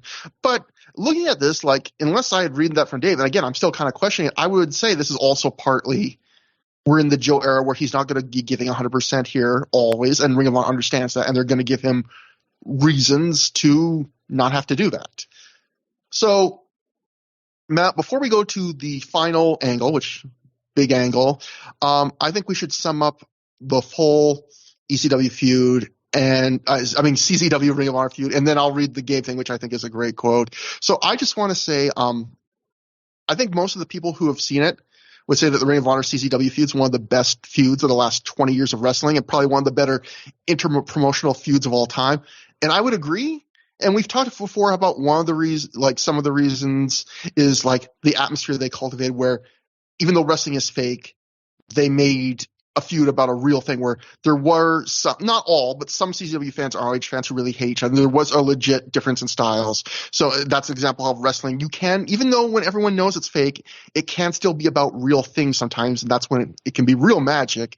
And so since I talked about that before, I won't belabor that. I'm going to point to two more things. I'm going to say, there are two other main reasons why this feud was so great, and it's about things they don't do, traps they didn't fall into. Now, the first one is it doesn't overstay its welcome. Matt, you have said in the past to me, I know this is something you've said, which is like, imagine how differently the NWO feud would be received if it had started in the mid-90s like it did, and it ended at Starrcade 97 with like a clean Sting win with no Shenanigans. If it's just a 1.5-year long storyline with a beginning, middle, and end. Like, you've talked to me about that a lot. Well, not a lot, but like you've mentioned that, and I call you in the middle of the night and I ask you it over and over again. So anyway, the thing that's great about this feud is it has a beginning, middle, end, and how many feuds in wrestling, or not even just feuds, just angles, characters, they milk it and milk it and milk it way past expiration date because they want to get every last drop out of it. Or even not just wrestling, like how many TV shows, movie series, book series, do they go way past its prime where it's clear they're running out of ideas, but it's just like, there's money in this. And the credit to Gabe Sapolsky, he had the balls to, like you mentioned at the start of the show, this show, they were drawing record gates on this feud in Philly. This show drew more, according to you, like noticeably more than the last Philly show, and yet they're just ending it here. How many bookers would go, let's keep it going until the crowd starts going down? Yeah, most would milk it until it was clear that the well had run dry. Yeah. I mean, maybe I would have guessed this would have been the peak, but you could have tried to squeeze something more out of it, and they don't. Right. And it's definitive end. Like I said, if they were going to do it for longer, they could have done what the NWO did. More members, more people involved, title changes, all this stuff. But they mostly kept that core group. They stayed focused on what it was about. They didn't branch out and make it more complicated than it needed to be. And they ended it and got out of there. And, even, but with the fact that they kept it so simple meant that there was a bit of repetitiousness on some of these brawls leading up. Like, Yeah. you could, so in that sense, you could tell, like, the angle was nearing its time to end, but that's only because they didn't decide to branch out and do all sorts of new, like, different stuff with it. So, like, they could have if they wanted to, and they didn't. And yeah, I think that's extremely admirable, and it makes this, a short, satisfying 6-month storyline that everyone who has ever watched it loves. Yeah, That's probably too strong to say everybody, but I'd say I've never read anybody saying that it was bad. Let me put it that way. But if you're looking for lessons from this feud, I would say one is the Ring of Honor CCW feud is much more like Succession than The Simpsons. We've seen a lot of feuds out of The Simpsons where it's great and then they just keep going and they just keep going and they just keep going. The NWO was The Simpsons. It was great and then it was okay and then it just never stopped. This is going to end on a high note, and where arguably there was more juice to squeeze, and they're just no. And another point, which is what you just touched on. Who's the cousin Greg of this feud? It's so easy to do like a WWE Succession. I don't know how you do a Ring of Honor Succession. It's got to be Ace Steel. Ace Steel's promo on this show was the Tom and Greg highlight of the episode, I would say. So, but the next point I would make is, like you, I completely agree. Like you just said, I would say in like the last double shot or two before the show, I was starting to feel just a slight bit of fatigue. We've talked about before, like occasionally Ring of Honor feuds have that, like the Punk feud had that, where the Summer of Punk, where they're just kind of hit. It feels like they're a bit of a holding pattern, and they're hitting that same note for a few too many shows before they get to the big blow off. And yeah, that was the same here. But the good thing is, because the feud isn't over long, it doesn't overstay. It's just barely starting to overstay its welcome, and then it has the huge end. And another lesson I think is, if you have a really hot start to an angle and a really hot start end, the middle really does, and it's not, the angle doesn't go too long. The middle doesn't really matter that much. Like, everyone's going to remember Hero at Hell Freezes Over. They're going to remember the 100th show. They're going to remember Arena Warfare maybe, and they're going to remember Cage of Death and Ring of Homicide and Ring of Homicide. Yeah, and Ring of Homicide. They're not going to remember all the random Adam Pearce, BJ Whitmer brawls in the mid card. And it doesn't matter. And those were fine. Some of them were good. But like, as long as you stick the major points and you don't stick around too long, it really doesn't matter the rest of it. I think that's a lesson to learn. Yeah, and I think, not a small point, it finally got Chris Hero in the door of Ring of Honor and exposed him to a much larger audience. And I think he's, one of the big stories of this feud too. Yeah, and that's another successful thing, is to think about this feud this is an example, again, of Booker doing something that Booker's normally, Gabe is occasionally listening to the show. If he's listened to this one, I talked about how doing the show with so many years has made him hard. That'll make him hard, because we have not praised Gabe this much since like some of this. This is peak Gabe Love Fest. Well, you're taking this places I did not expect. Get the heck in that. So the thing, so how many bookers have they done this thing where they don't personally like something, and so even if their fans tell them they want it, they don't bring it? Like, it's well documented. Gabe has even admitted that he didn't see anything in Chris Hero. That's why he didn't up to this point. Eventually he would, but yet he booked him in for one show because he knew there was enough fans that would have wanted to see that. It would have been a good hook for a show. And when that worked, he kept bringing him back. And Hero will get a regular Ring of Honor job out of this feud. I'm sure CZW feud, like CZW's brand, isn't necessarily completely Gabe's cup of tea, but he booked the Necro Butcher, and Necro Butcher would end up getting a regular job with Ring of Honor out of this. Like, he went with things that the fans told him they wanted, and when they worked, he did not undercut them or anything like that. And that brings me to like the last point this feud really hits on, which is the other thing it doesn't do that a lot of interpromotional feuds do, which is each side got to have clear big wins, but it also had a definitive blow-off where one side won. I mean, granted, except you want to talk about the 6-on-5 thing if you want to say okay. No one thinks about that, so I think we're okay. But interpromotional feuds often fall into one of two traps, right? Like, it's either one person controls both sides of the feud, like say the WWE Invasion storyline, but for whatever reason, they prefer one side so much over the other, they can't bring themselves to book the weaker, the second side as hard enough to be a threat. Like another example of that would be, I guess I wasn't watching wrestling for the time, I was a little baby, but like when NWA bought the UWF from Bill Watts, they didn't do interpromotional feud, and a lot of their big stars had already left, but still people talked about how like they never pushed the ones they did have on the level of come other on. guys. You know that you were a little baby being there like, oh no, Terry Taylor isn't treated like a star. Yeah, I was begging my parents. My first words were get us TBS by get the converter box, Mom. But why doesn't Dr. Death win the title? I'm sorry.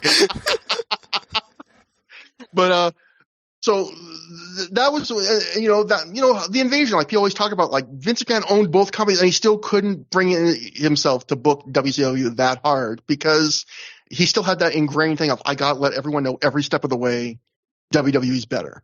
And then on the other end of it, there are feuds where both sides work together and one person doesn't own both companies. But a lot of times in those feuds, you see either like a lot draws or you win one big match and we win one big match and we end even. And this feud, again, one of the magic things about this feud is, Gabe was not afraid to have CZW win huge moments in the sense like the 100th show ends with CZW completely dominating. The Arena Warfare show, the first time ROH ever goes to ECW Arena, ends with CZW completely dominating and celebrating. But at the same time, when it comes for the blow-off, it's a very definitive blow-off where Ring of Honor clearly wins. And again, granted, that's something that maybe not everyone can repeat because a lot of interpromotional feuds, the other side will probably tell you, we don't want you to beat us so definitively. But they were able to do it here. And that's part of what makes it great, I think. Can't disagree with anything you just said. Yeah. So I think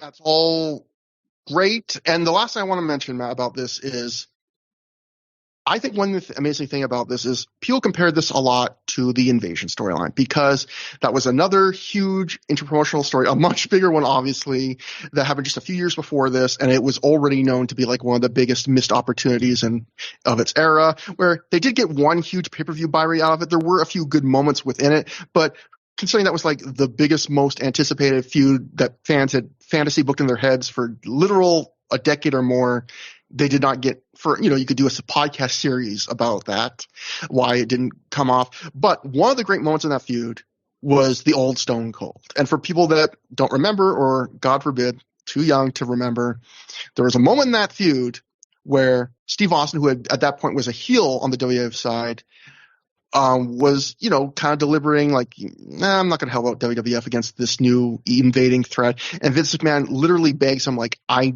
want less of this wacky heel. I need the old Stone Cold. Like, you need to save us. And he comes in a match, saves everybody. It's this huge mind-blowing moment. I remember at the time people, maybe even us in AIM chats, were like, the angle is saved maybe, like, or at least they've really reset a lot. This has got such... Justin Shapiro, it was a big moment for him. I could verify that. Yeah, our mutual friend and former guest. And then Austin turns on WWF very shortly afterwards, and it goes back to and he goes back to more comedy, starts the what thing and all that. So this is a feud where it's amazing to look at this. This is Gabe basically doing the old Stone Cold feud better than the WWF, that angle. Like Homicide is basically the exact same thing. It's both Austin and Homicide, these anti-heroes that are like beloved and entrenched in their companies. Both guys have an authority figure begging them, come save us. Both times they come except the difference is Homicide does it at the climactic moment of the story and they don't go backwards on it.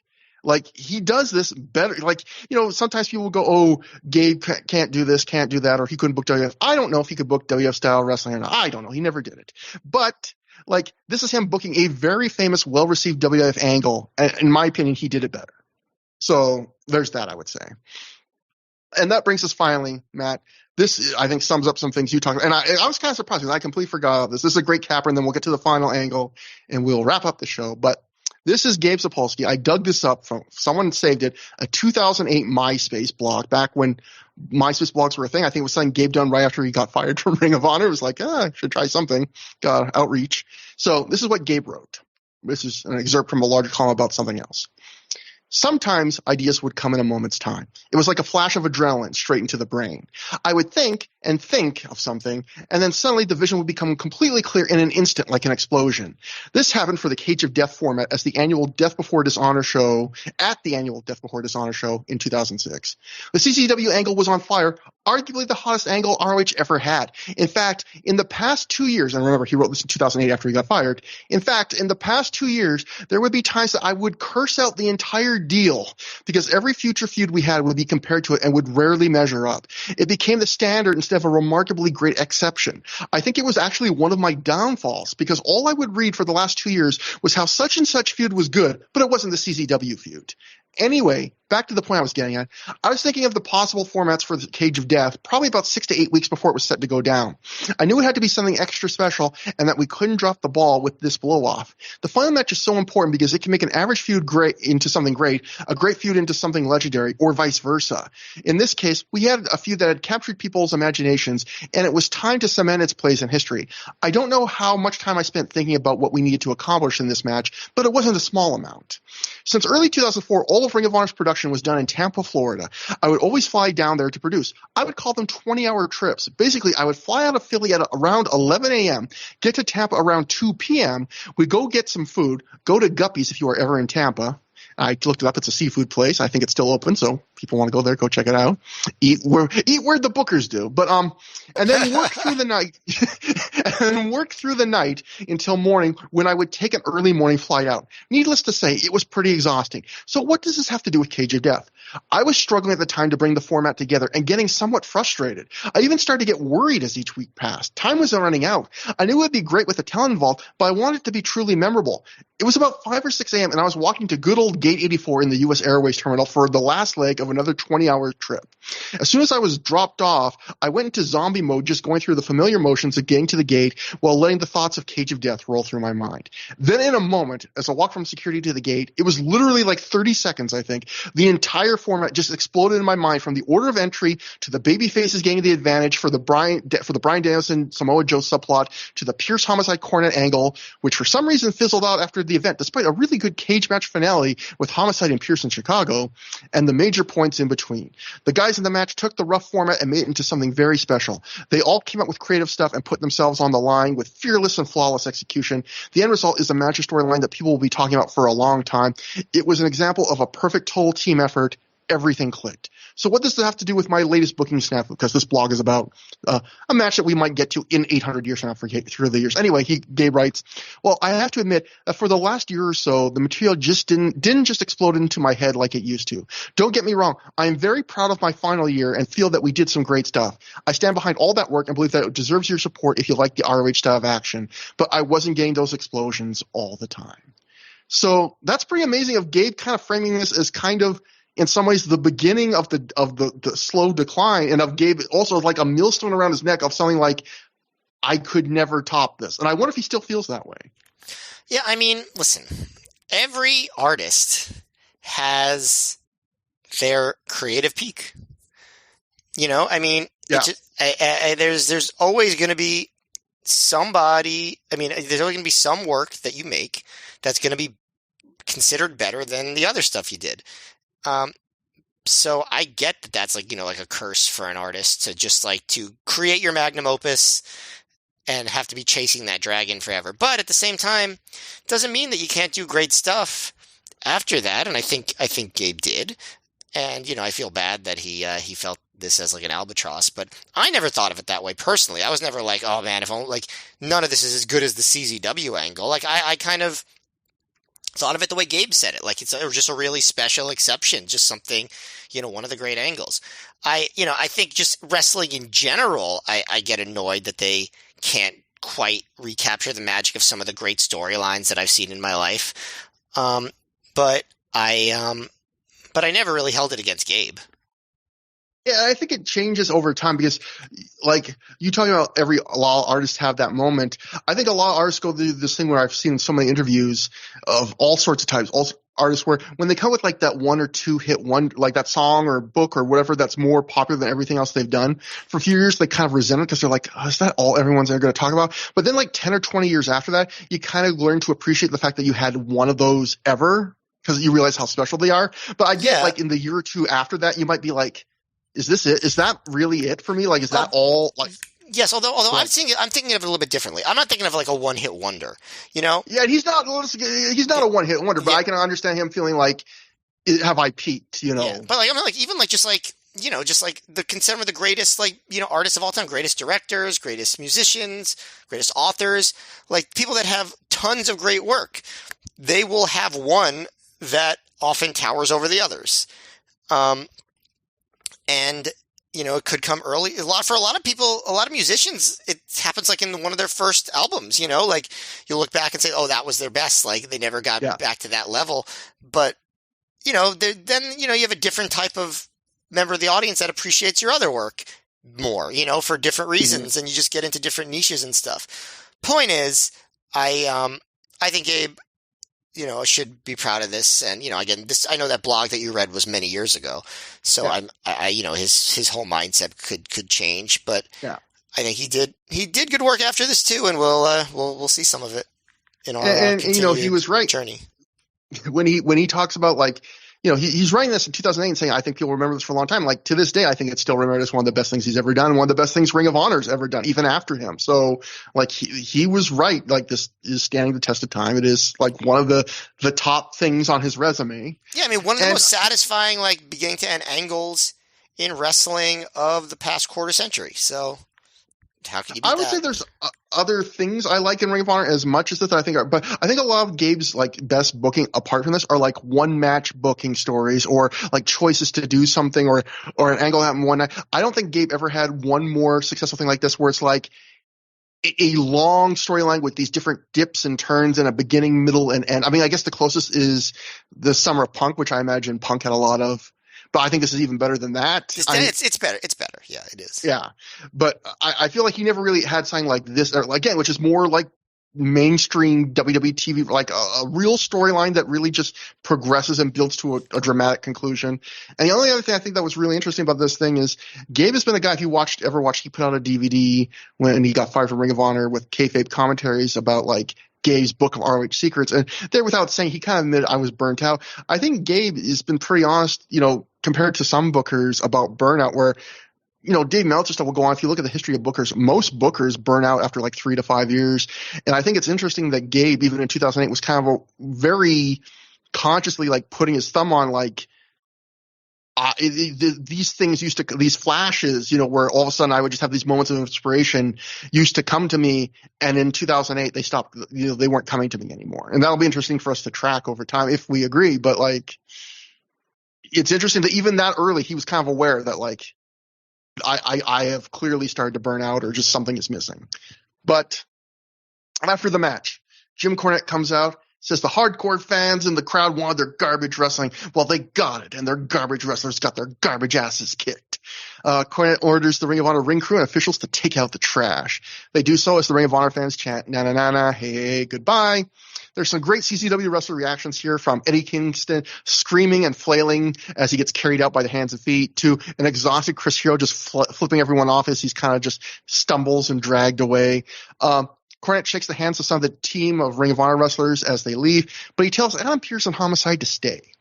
Cornette thanks J.J. Dillon for leading the Ring of Honor team to a victory. Cornette thanks Adam Pearce for being his eyes and ears the last 2 months while he was recovering from surgery. But most of all, he wants to thank Homicide. He knew he had the heart of a warrior. Cornette starts to cut this promo about how he knew the Homicide would come to the rescue and not let his home promotion down. The CCW fans start chanting boring. The ROH fans start chanting shut the fuck up. Cornette says, we're not interested in hearing about the CCW fans' sex lives. Ooh, burn. Cornette says Homicide came through and he wanted 3 wishes. Cornette is so happy. He goes, I give you my word. I'm going to give you your 3 wishes. Any 3 things you want. And so Homicide gets on the mic, gets a mic of his own. He says, my first wish is I want to fight Steve Corino in a Ring of Honor ring. Cornette agrees, and he says if he has to drag Steve Carell off his living room couch, he'll make it happen. Homicide then points to the shoulder Carell injured in that match a while ago, so Homicide, clearly referencing that. Second, Homicide wants a guaranteed Ring of Honor World Heavyweight title shot. Cornette said, I thought you were going to go there. He says, Homicide, you're over, you're popular, which Cornette, that's the same thing. You're tough, you got it. You got a shot at the world title. So at this point, the crowd, before Homicide even says a word, starts chanting low key. And of course, Cornette does a really good acting job here, looking around the crowd like, what the fuck? Like, why are you asking for that? And then Homicide does indeed ask Cornette for his third wish to reinstate low key. And Cornette's demeanor instantly changes from happy and excited to just dour, frustrated. The crowd chants for low key. They chant, just say yes. Cornette says, we've got a problem. It was that stupid, goofy, awkward little midget that knocked my teeth out. Cornette says he will do 3 things for Homicide, but low-key has nothing to do with Homicide. That's not a thing for Homicide. That's a thing for low-key. Cornette's never going to let low-key back in Ring of Honor as long as he's around. Crowd starts saying bullshit. Homicide low-key's his friend, his partner in crime, and Cornette's a goddamn liar if he's going to give him all 3 of his wishes. Cornette's pissed now. And again, he states, I'll do something for you. I'm not going to do anything for low-key. And he says, I don't understand what the big deal is anyway. Unless is your name Homicide or is it Homicide? Is he your gay lover? And the crowd goes, ooh. Which is Homicide drops the Cornette just goes to that well so often. Yeah. And so Homicide drops his mic. Cornette screams and asks him, what's it going to be? What are you going to do? And Homicide at that point spits in Cornette's face and dares Cornette to punch Homicide. And that's when Adam Pearce, who's been standing around watching this, attacks Homicide. Homicide gains the advantage, but Cornette then sprays him with mace, which I guess he brought with him to the ring. Always keep that handy. And orders J.J. Dillon to lock the cage, which he does. Julius Smokes tries to get into the cage but can't. Dillon handcuffs Homicide to the ropes as the crowd chants same old shit for this. The crowd chants for... CZW fans, you would say? Yeah, only the CZW fans were chanting that. The crowd chants for Joe. Joe's not coming back. Smokes tries to climb the cage, and when he gets to the top, Cornette pepper sprays Smokes as he's on the top of the cage, and people in the crowd actually laugh at that. They're like, haha, it's just a goofy thing. J.J. Dillon tears one of the Homicide's shirts off. As Cornette takes his own belt off, he starts whipping Homicide's bare back with it as he's handcuffed to the ropes. The crowd's still chanting for Low-Ki, I think. Some of them are probably expecting Low-Ki's going to make a run-in. ROH students then rush the cage. Pierce and J.J. Dillon have weapons that they're banging against the cage as they try and climb to keep them away. Cornette begins to choke Homicide with the belt and then goes back to whipping him as he tells Homicide, you'll rue the day you did this. Cornette gets on the mic and tells Homicide to be careful what you ask for because you just might get your ass beat. And then he tells anyone in the crowd on Homicide's side that they can kiss his big white ass too. Crowd chants, fuck Cornette, as he leaves. Students rush in finally at that point to help Homicide. We get about a full minute, Matt, of hot wrestling students trying to free Homicide for handcuff action until they finally do. The crowd chants for Homicide, and then we quickly end the show. So this was a divisive angle. You can look at it from a couple of ways. On one hand, you can say Wrestling Logic is the best time to do an angle, a hot new angle is at the end of a big storyline and on a big show where everyone's going to be watching and buying this DVD and watching their live. And, it's a great time to do that. But I imagine this was likely one of Ring of Honor's biggest selling DVDs of the year. It kicks off a storyline that in some ways runs for the rest of the entire year. And I also think Homicide's 3 wishes all make perfect sense. Like if the Homicide character, if you told me to write for the Homicide character what 3 things he could want, if he could have anything in wrestling, those are the 3 things he would pick. I think that's great. And it sets up things for the future. On the other hand, this was a very big downer ending to a feel-good blow-off that ran for 6 or 7 months. And sometimes you also need to give a fans a happy ending. The crowd got that for like a couple of minutes, and then watching this, you can almost hear the crowd go through the stages of grief where they go from being excited to less excited to chanting for Joe and Low-Ki to make the save, then realizing that nothing like that is coming, and then they're being kind of flat.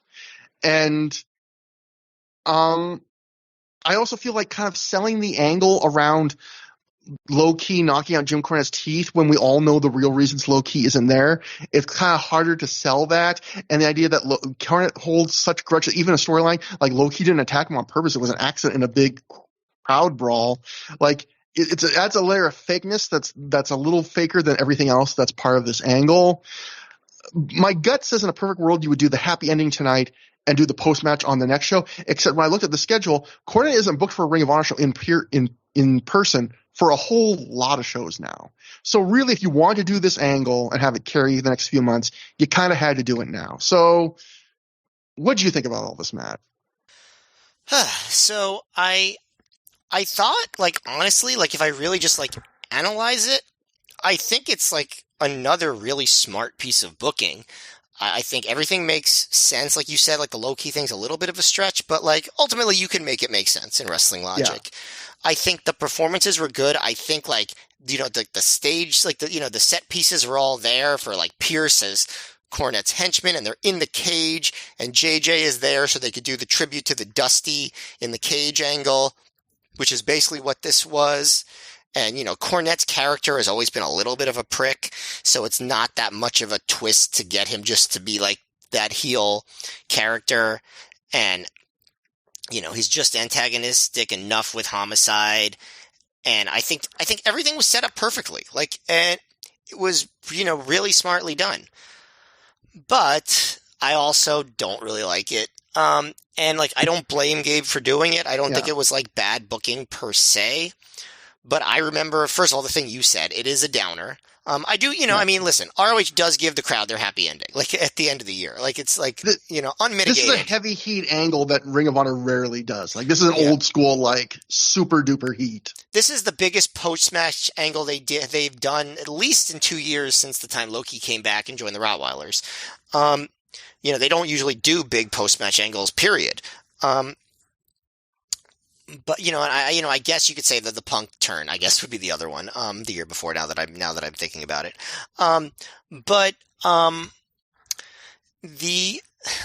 there's just things about this that just don't work for this audience. It's just too old school and too WWE, and I think when Gabe wondered why this program fizzled, I think that's why. Like, it makes all the sense in the world that Homicide would be up against an evil commissioner. But people didn't watch ROH to see an evil commissioner. Like, they didn't want to do, and, like, they tried to straddle the line where Cornette was, like, just a heel with Homicide, but he didn't have a problem with anyone else except that they helped Homicide. But, like, come on, like, Homicide's the top babyface, so he's a heel commissioner. I think that's the biggest thing. Like, people just want to watch great wrestling. Like, the other stuff is just too contrived. This is 2006. WWE had basically been doing this nonstop for years. TNA did versions of it. It was just too hacky. Like, it was like, and I'm not saying, like, the booking was much smarter than the way it usually is on, like, in those televised wrestling shows. Like, so I'm not saying the booking was hacky, but it felt too hacky in terms of this is just what all the other promotions do. Yeah. I also think, like,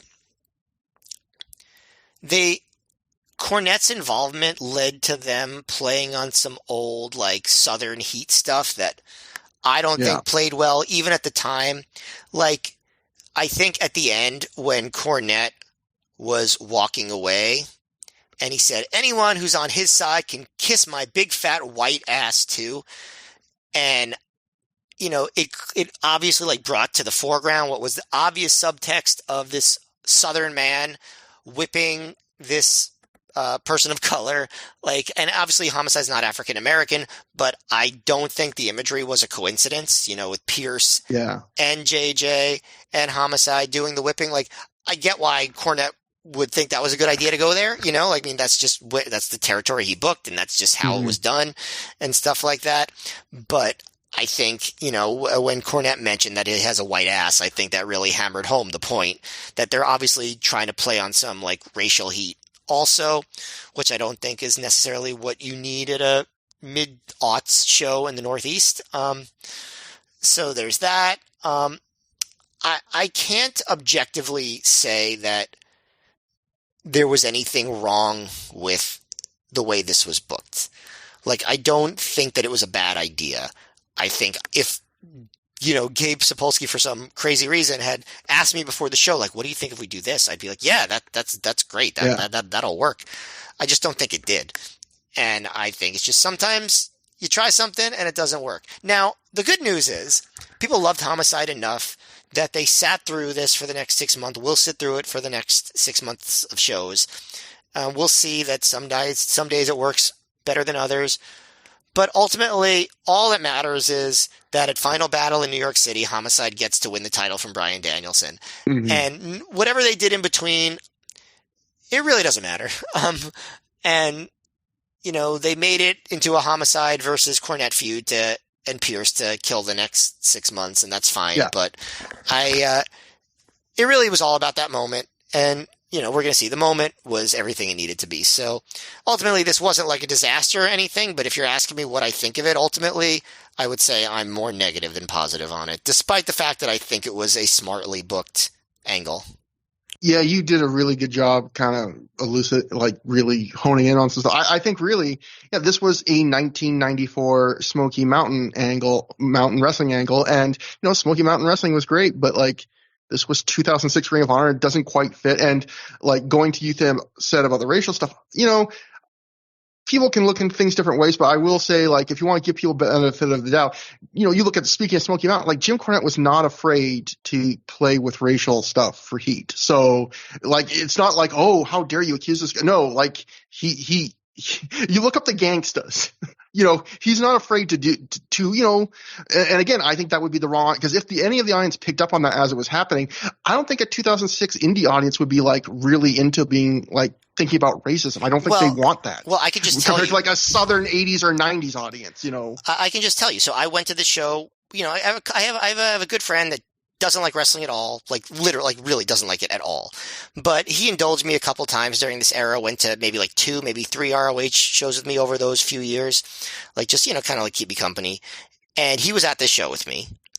And, I think, he enjoyed the spectacle in some ways, but he noted immediately, and then this was in 2006, we were in our early 20s, it wasn't years later where but he was wow, this old white guy's whipping this guy, and he was pointing out there was clearly this racial overtone to it.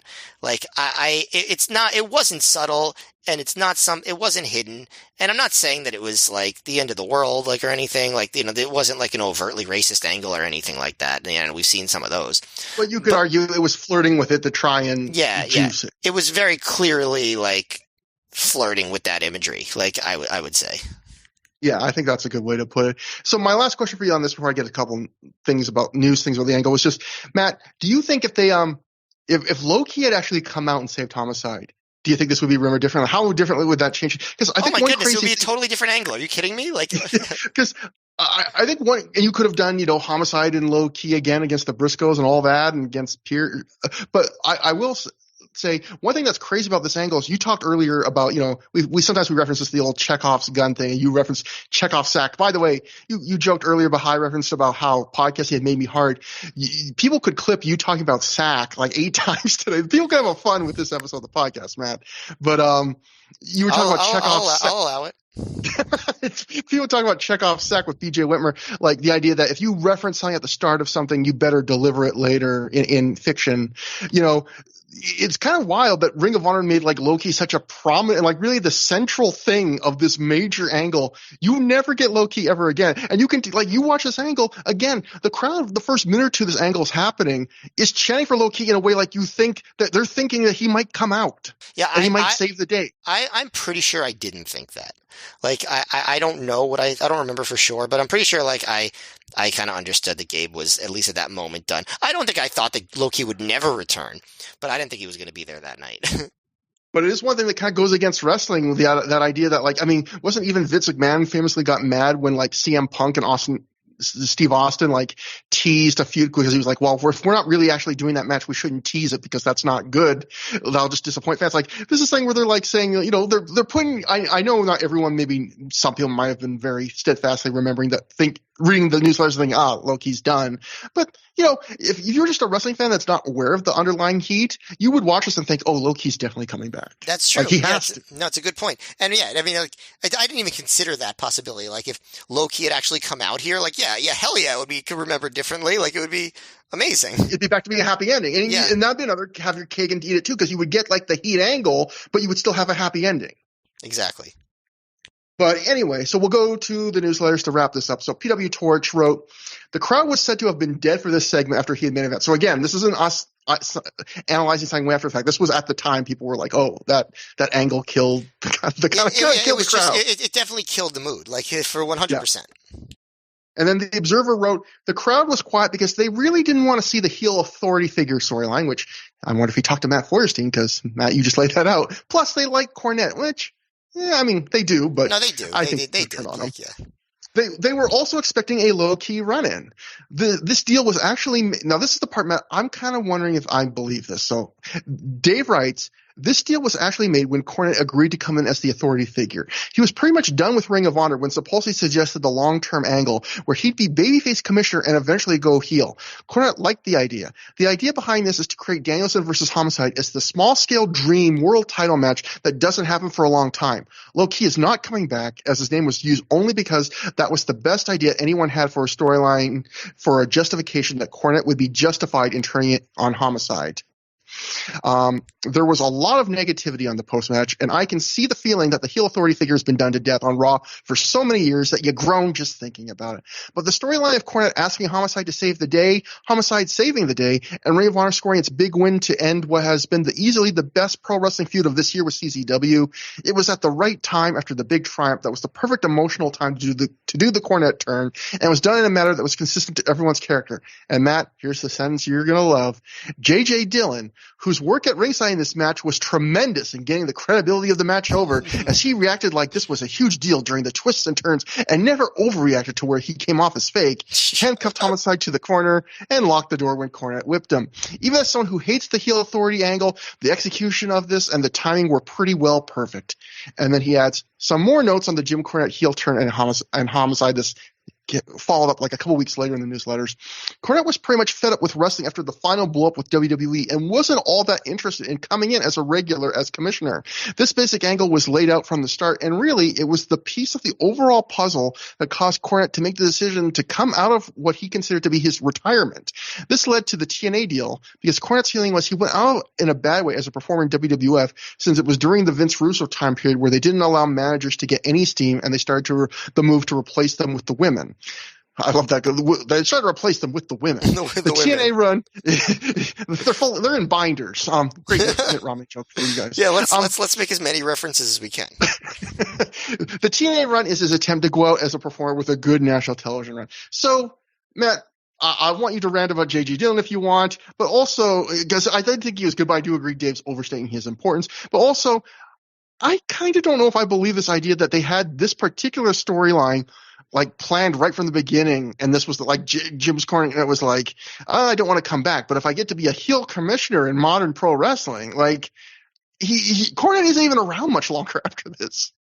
Yeah, that seems hard to believe. I mean, definitely if someone were trying to tell me that when Cornette came in, the idea was Bryan Danielson would eventually lose the title to Homicide, who turns babyface after feuding with Jim Cornette. Yeah, no way was that planned that far in advance. But, you know, if the idea is just he'll eventually turn heel, I mean, I guess, but it doesn't sound like oh wow, what a brilliant idea. Who could have thought of such a thing? But as far as J.J. Dillon, yeah, I do think that he enhanced the post-match angle. Like, I think the fact that, you know, he was there and he was part of the Dusty stuff too, like, I think that, but as far as, like, his contribution to the Cage of Death match, first of all, how many times did they even show him on the DVD? Like, maybe twice? Dave's rough edit that he got sent early was like nothing but J.J. Dillon reaction. Yeah, J.J. Dillon reacting. And, like, live, I maybe looked at him even less than they showed him on the DVD. Like, just, I'm not saying he did anything wrong or didn't do a good job. The idea that he had made any difference in getting that match over is, like, totally undermining all the work of the actual people involved. Would that match have even been an ounce, an iota less over if J.J. Dillon had been nowhere near this in Philadelphia on that night? Like, yeah, at all, would it be even a little bit less over, in your opinion? I love how this is getting to you. I agree though, like I think JJ did as good a job as he could be asked for in his role. I thought he did a good job, like Dave said, of reacting without going too crazy. He did always the good reactions in the moment.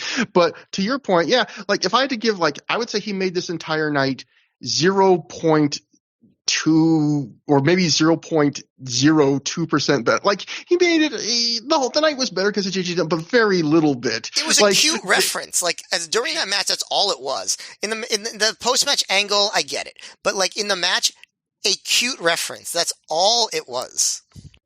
Yeah, and if you just read Dave's Observer that we just read, and you don't watch the show, the way Dave like gushes about that one or two sentences, it makes it sound like J.J. Dillon was like 20% of the magic of this night. Like, yeah, you know, and J.J.'s expressions carried it. And I have nothing. I'm not complaining about J.J. I have nothing against what he did. No. I'm annoyed at Dave during this era for always trying to like undercut the praise for ROH by somehow talking about how somebody old a real performer was the real reason why it was good. You know, like that's the stuff that bugs me. I will say though, on the scale of legends that have come for a quick payday or whatever to shoot interview with Ring of Honor. He's better than Bill Watts, definitely. Yeah, I was about to say he is 1,000,000% better than Bill Watts, who was basically stealing money. Even if you tell me that Bill Watts did that for free, he still was stealing money somehow. Yeah, if you told baby Trevor about Bill Watts' performance in ROH, you would have felt better about the way that UWF acquisition was treated by Crockett. I would have went, what's a cell phone and why is Bill Watts answering this during a promo? Yeah. Well, if you were watching Paulie Dangerously, you'd know what a cell phone was. Oh, yeah. Yeah. Paulie Dangerously ahead of his time. But that was the show. That was a big one. We had some short ones lately, so we made it up to you with this one, and this was certainly a show that warranted it. But, yeah, I mean, this is one of those shows where it's one match is so long, like between the entrances and the post-match of the Danielson promo. I mean, it's probably over an hour of the show is just devoted to that main event. And to me, that alone makes this a must-watch because it's a huge selling point. But don't sleep on Roderick Strong and Nigel McGuinness. And the rest of the card is not bad. There's some, I would say, like everything else other than the Seth Delirious I was going to say everything but that's Delirious. That'd be weird. Is disappointing, but it's not bad. It's just disappointing. Yeah. Well, I mean, I would say the Embassy tag match is not disappointing. Oh yeah. I completely forgot that. That's good. That's outright good. Yeah, that overachieves. I think this is a good show, like a good show from top to bottom. And I think that the atmosphere is great throughout. I think there's great promos or good promos throughout. You know, I think if you've never watched this ROH CZW feud, you get some fairly decent recaps throughout. I think there's a second great match on the show and one legendary match. Really the only negative feelings I had on the show were about the finale, like the post match. But even that, it's like, it's a good, well-booked angle. Like it's just, there's a lot of baggage to it. But no, I mean, that main event is about as legendary as an ROH match can get. I mean, like it's, you know, on the elite tier list of ROH matches. You know, you got your Joe Punks and your Joe Kobashi and some of the Danielson McGuinness matches. And you got this, and, you know, Dragon Gate 6-man, but like, this is it. Like, you got to see this match. Like it's legendary. One of the great matches of this century so far. You've got to see this match as the perfect way to sum up because a lot of times on the reviews we'll go, especially me, like you can skip this or you could watch this or see this if you're already streaming it or this you have to see. Like this, I don't generally like to be gatekeepy, but I like to say if you're interested in Ring of Honor history and you want to like say, oh, I've at least known some of it, like this is one of the top matches on the list. Like you have to see this. If you really care enough to sit through this podcast, yeah, exactly. You gotta watch this match. Come on. You have to. If you're thinking, if for some reason you just listen to this show for fun, if you're one of those people that is sometimes like me, where I like listening about subjects more than I like actually consuming the subjects, just go watch this match right now. Go watch it. Do it right now. Go do it. Or at least like in the next like couple weeks, you know. Yeah. Okay. You're fine. See, Matt's the good cop. But anyway, that brings us to plugs. You want to contact us through the years at gmail.com, THROH. Remember, tell people about the show. We don't charge anything for this. We don't have ads. This is just all we ask is if it's word of mouth, if you like it and you think you know someone else that likes it, review it on iTunes or whatever. People, I haven't said any of this in a long time, but this is a big show, so I might as well do it. You know, people say review it on podcast apps. That apparently does something magical. Yeah, and Twitter at Trevor Dame and at Mayor MGF. And next time, we will be covering War of the Wire 2. As we mentioned earlier, there is technically an epilogue to this amazing feud. We will see BJ Whitmer and Necro Butcher wrestle in Ring of Honor's second ever no ropes barbed wire match. And on top of that, Matt, there's a little rematch to a match we liked quite a bit. Roderick Strong and Jack Evans versus the Briscoes, like two of the best tag teams of their generation. So that should be fun. This was great. This was a huge show. Hopefully that'll keep you well fed for a while. Until next time, have a good time. Have a great time.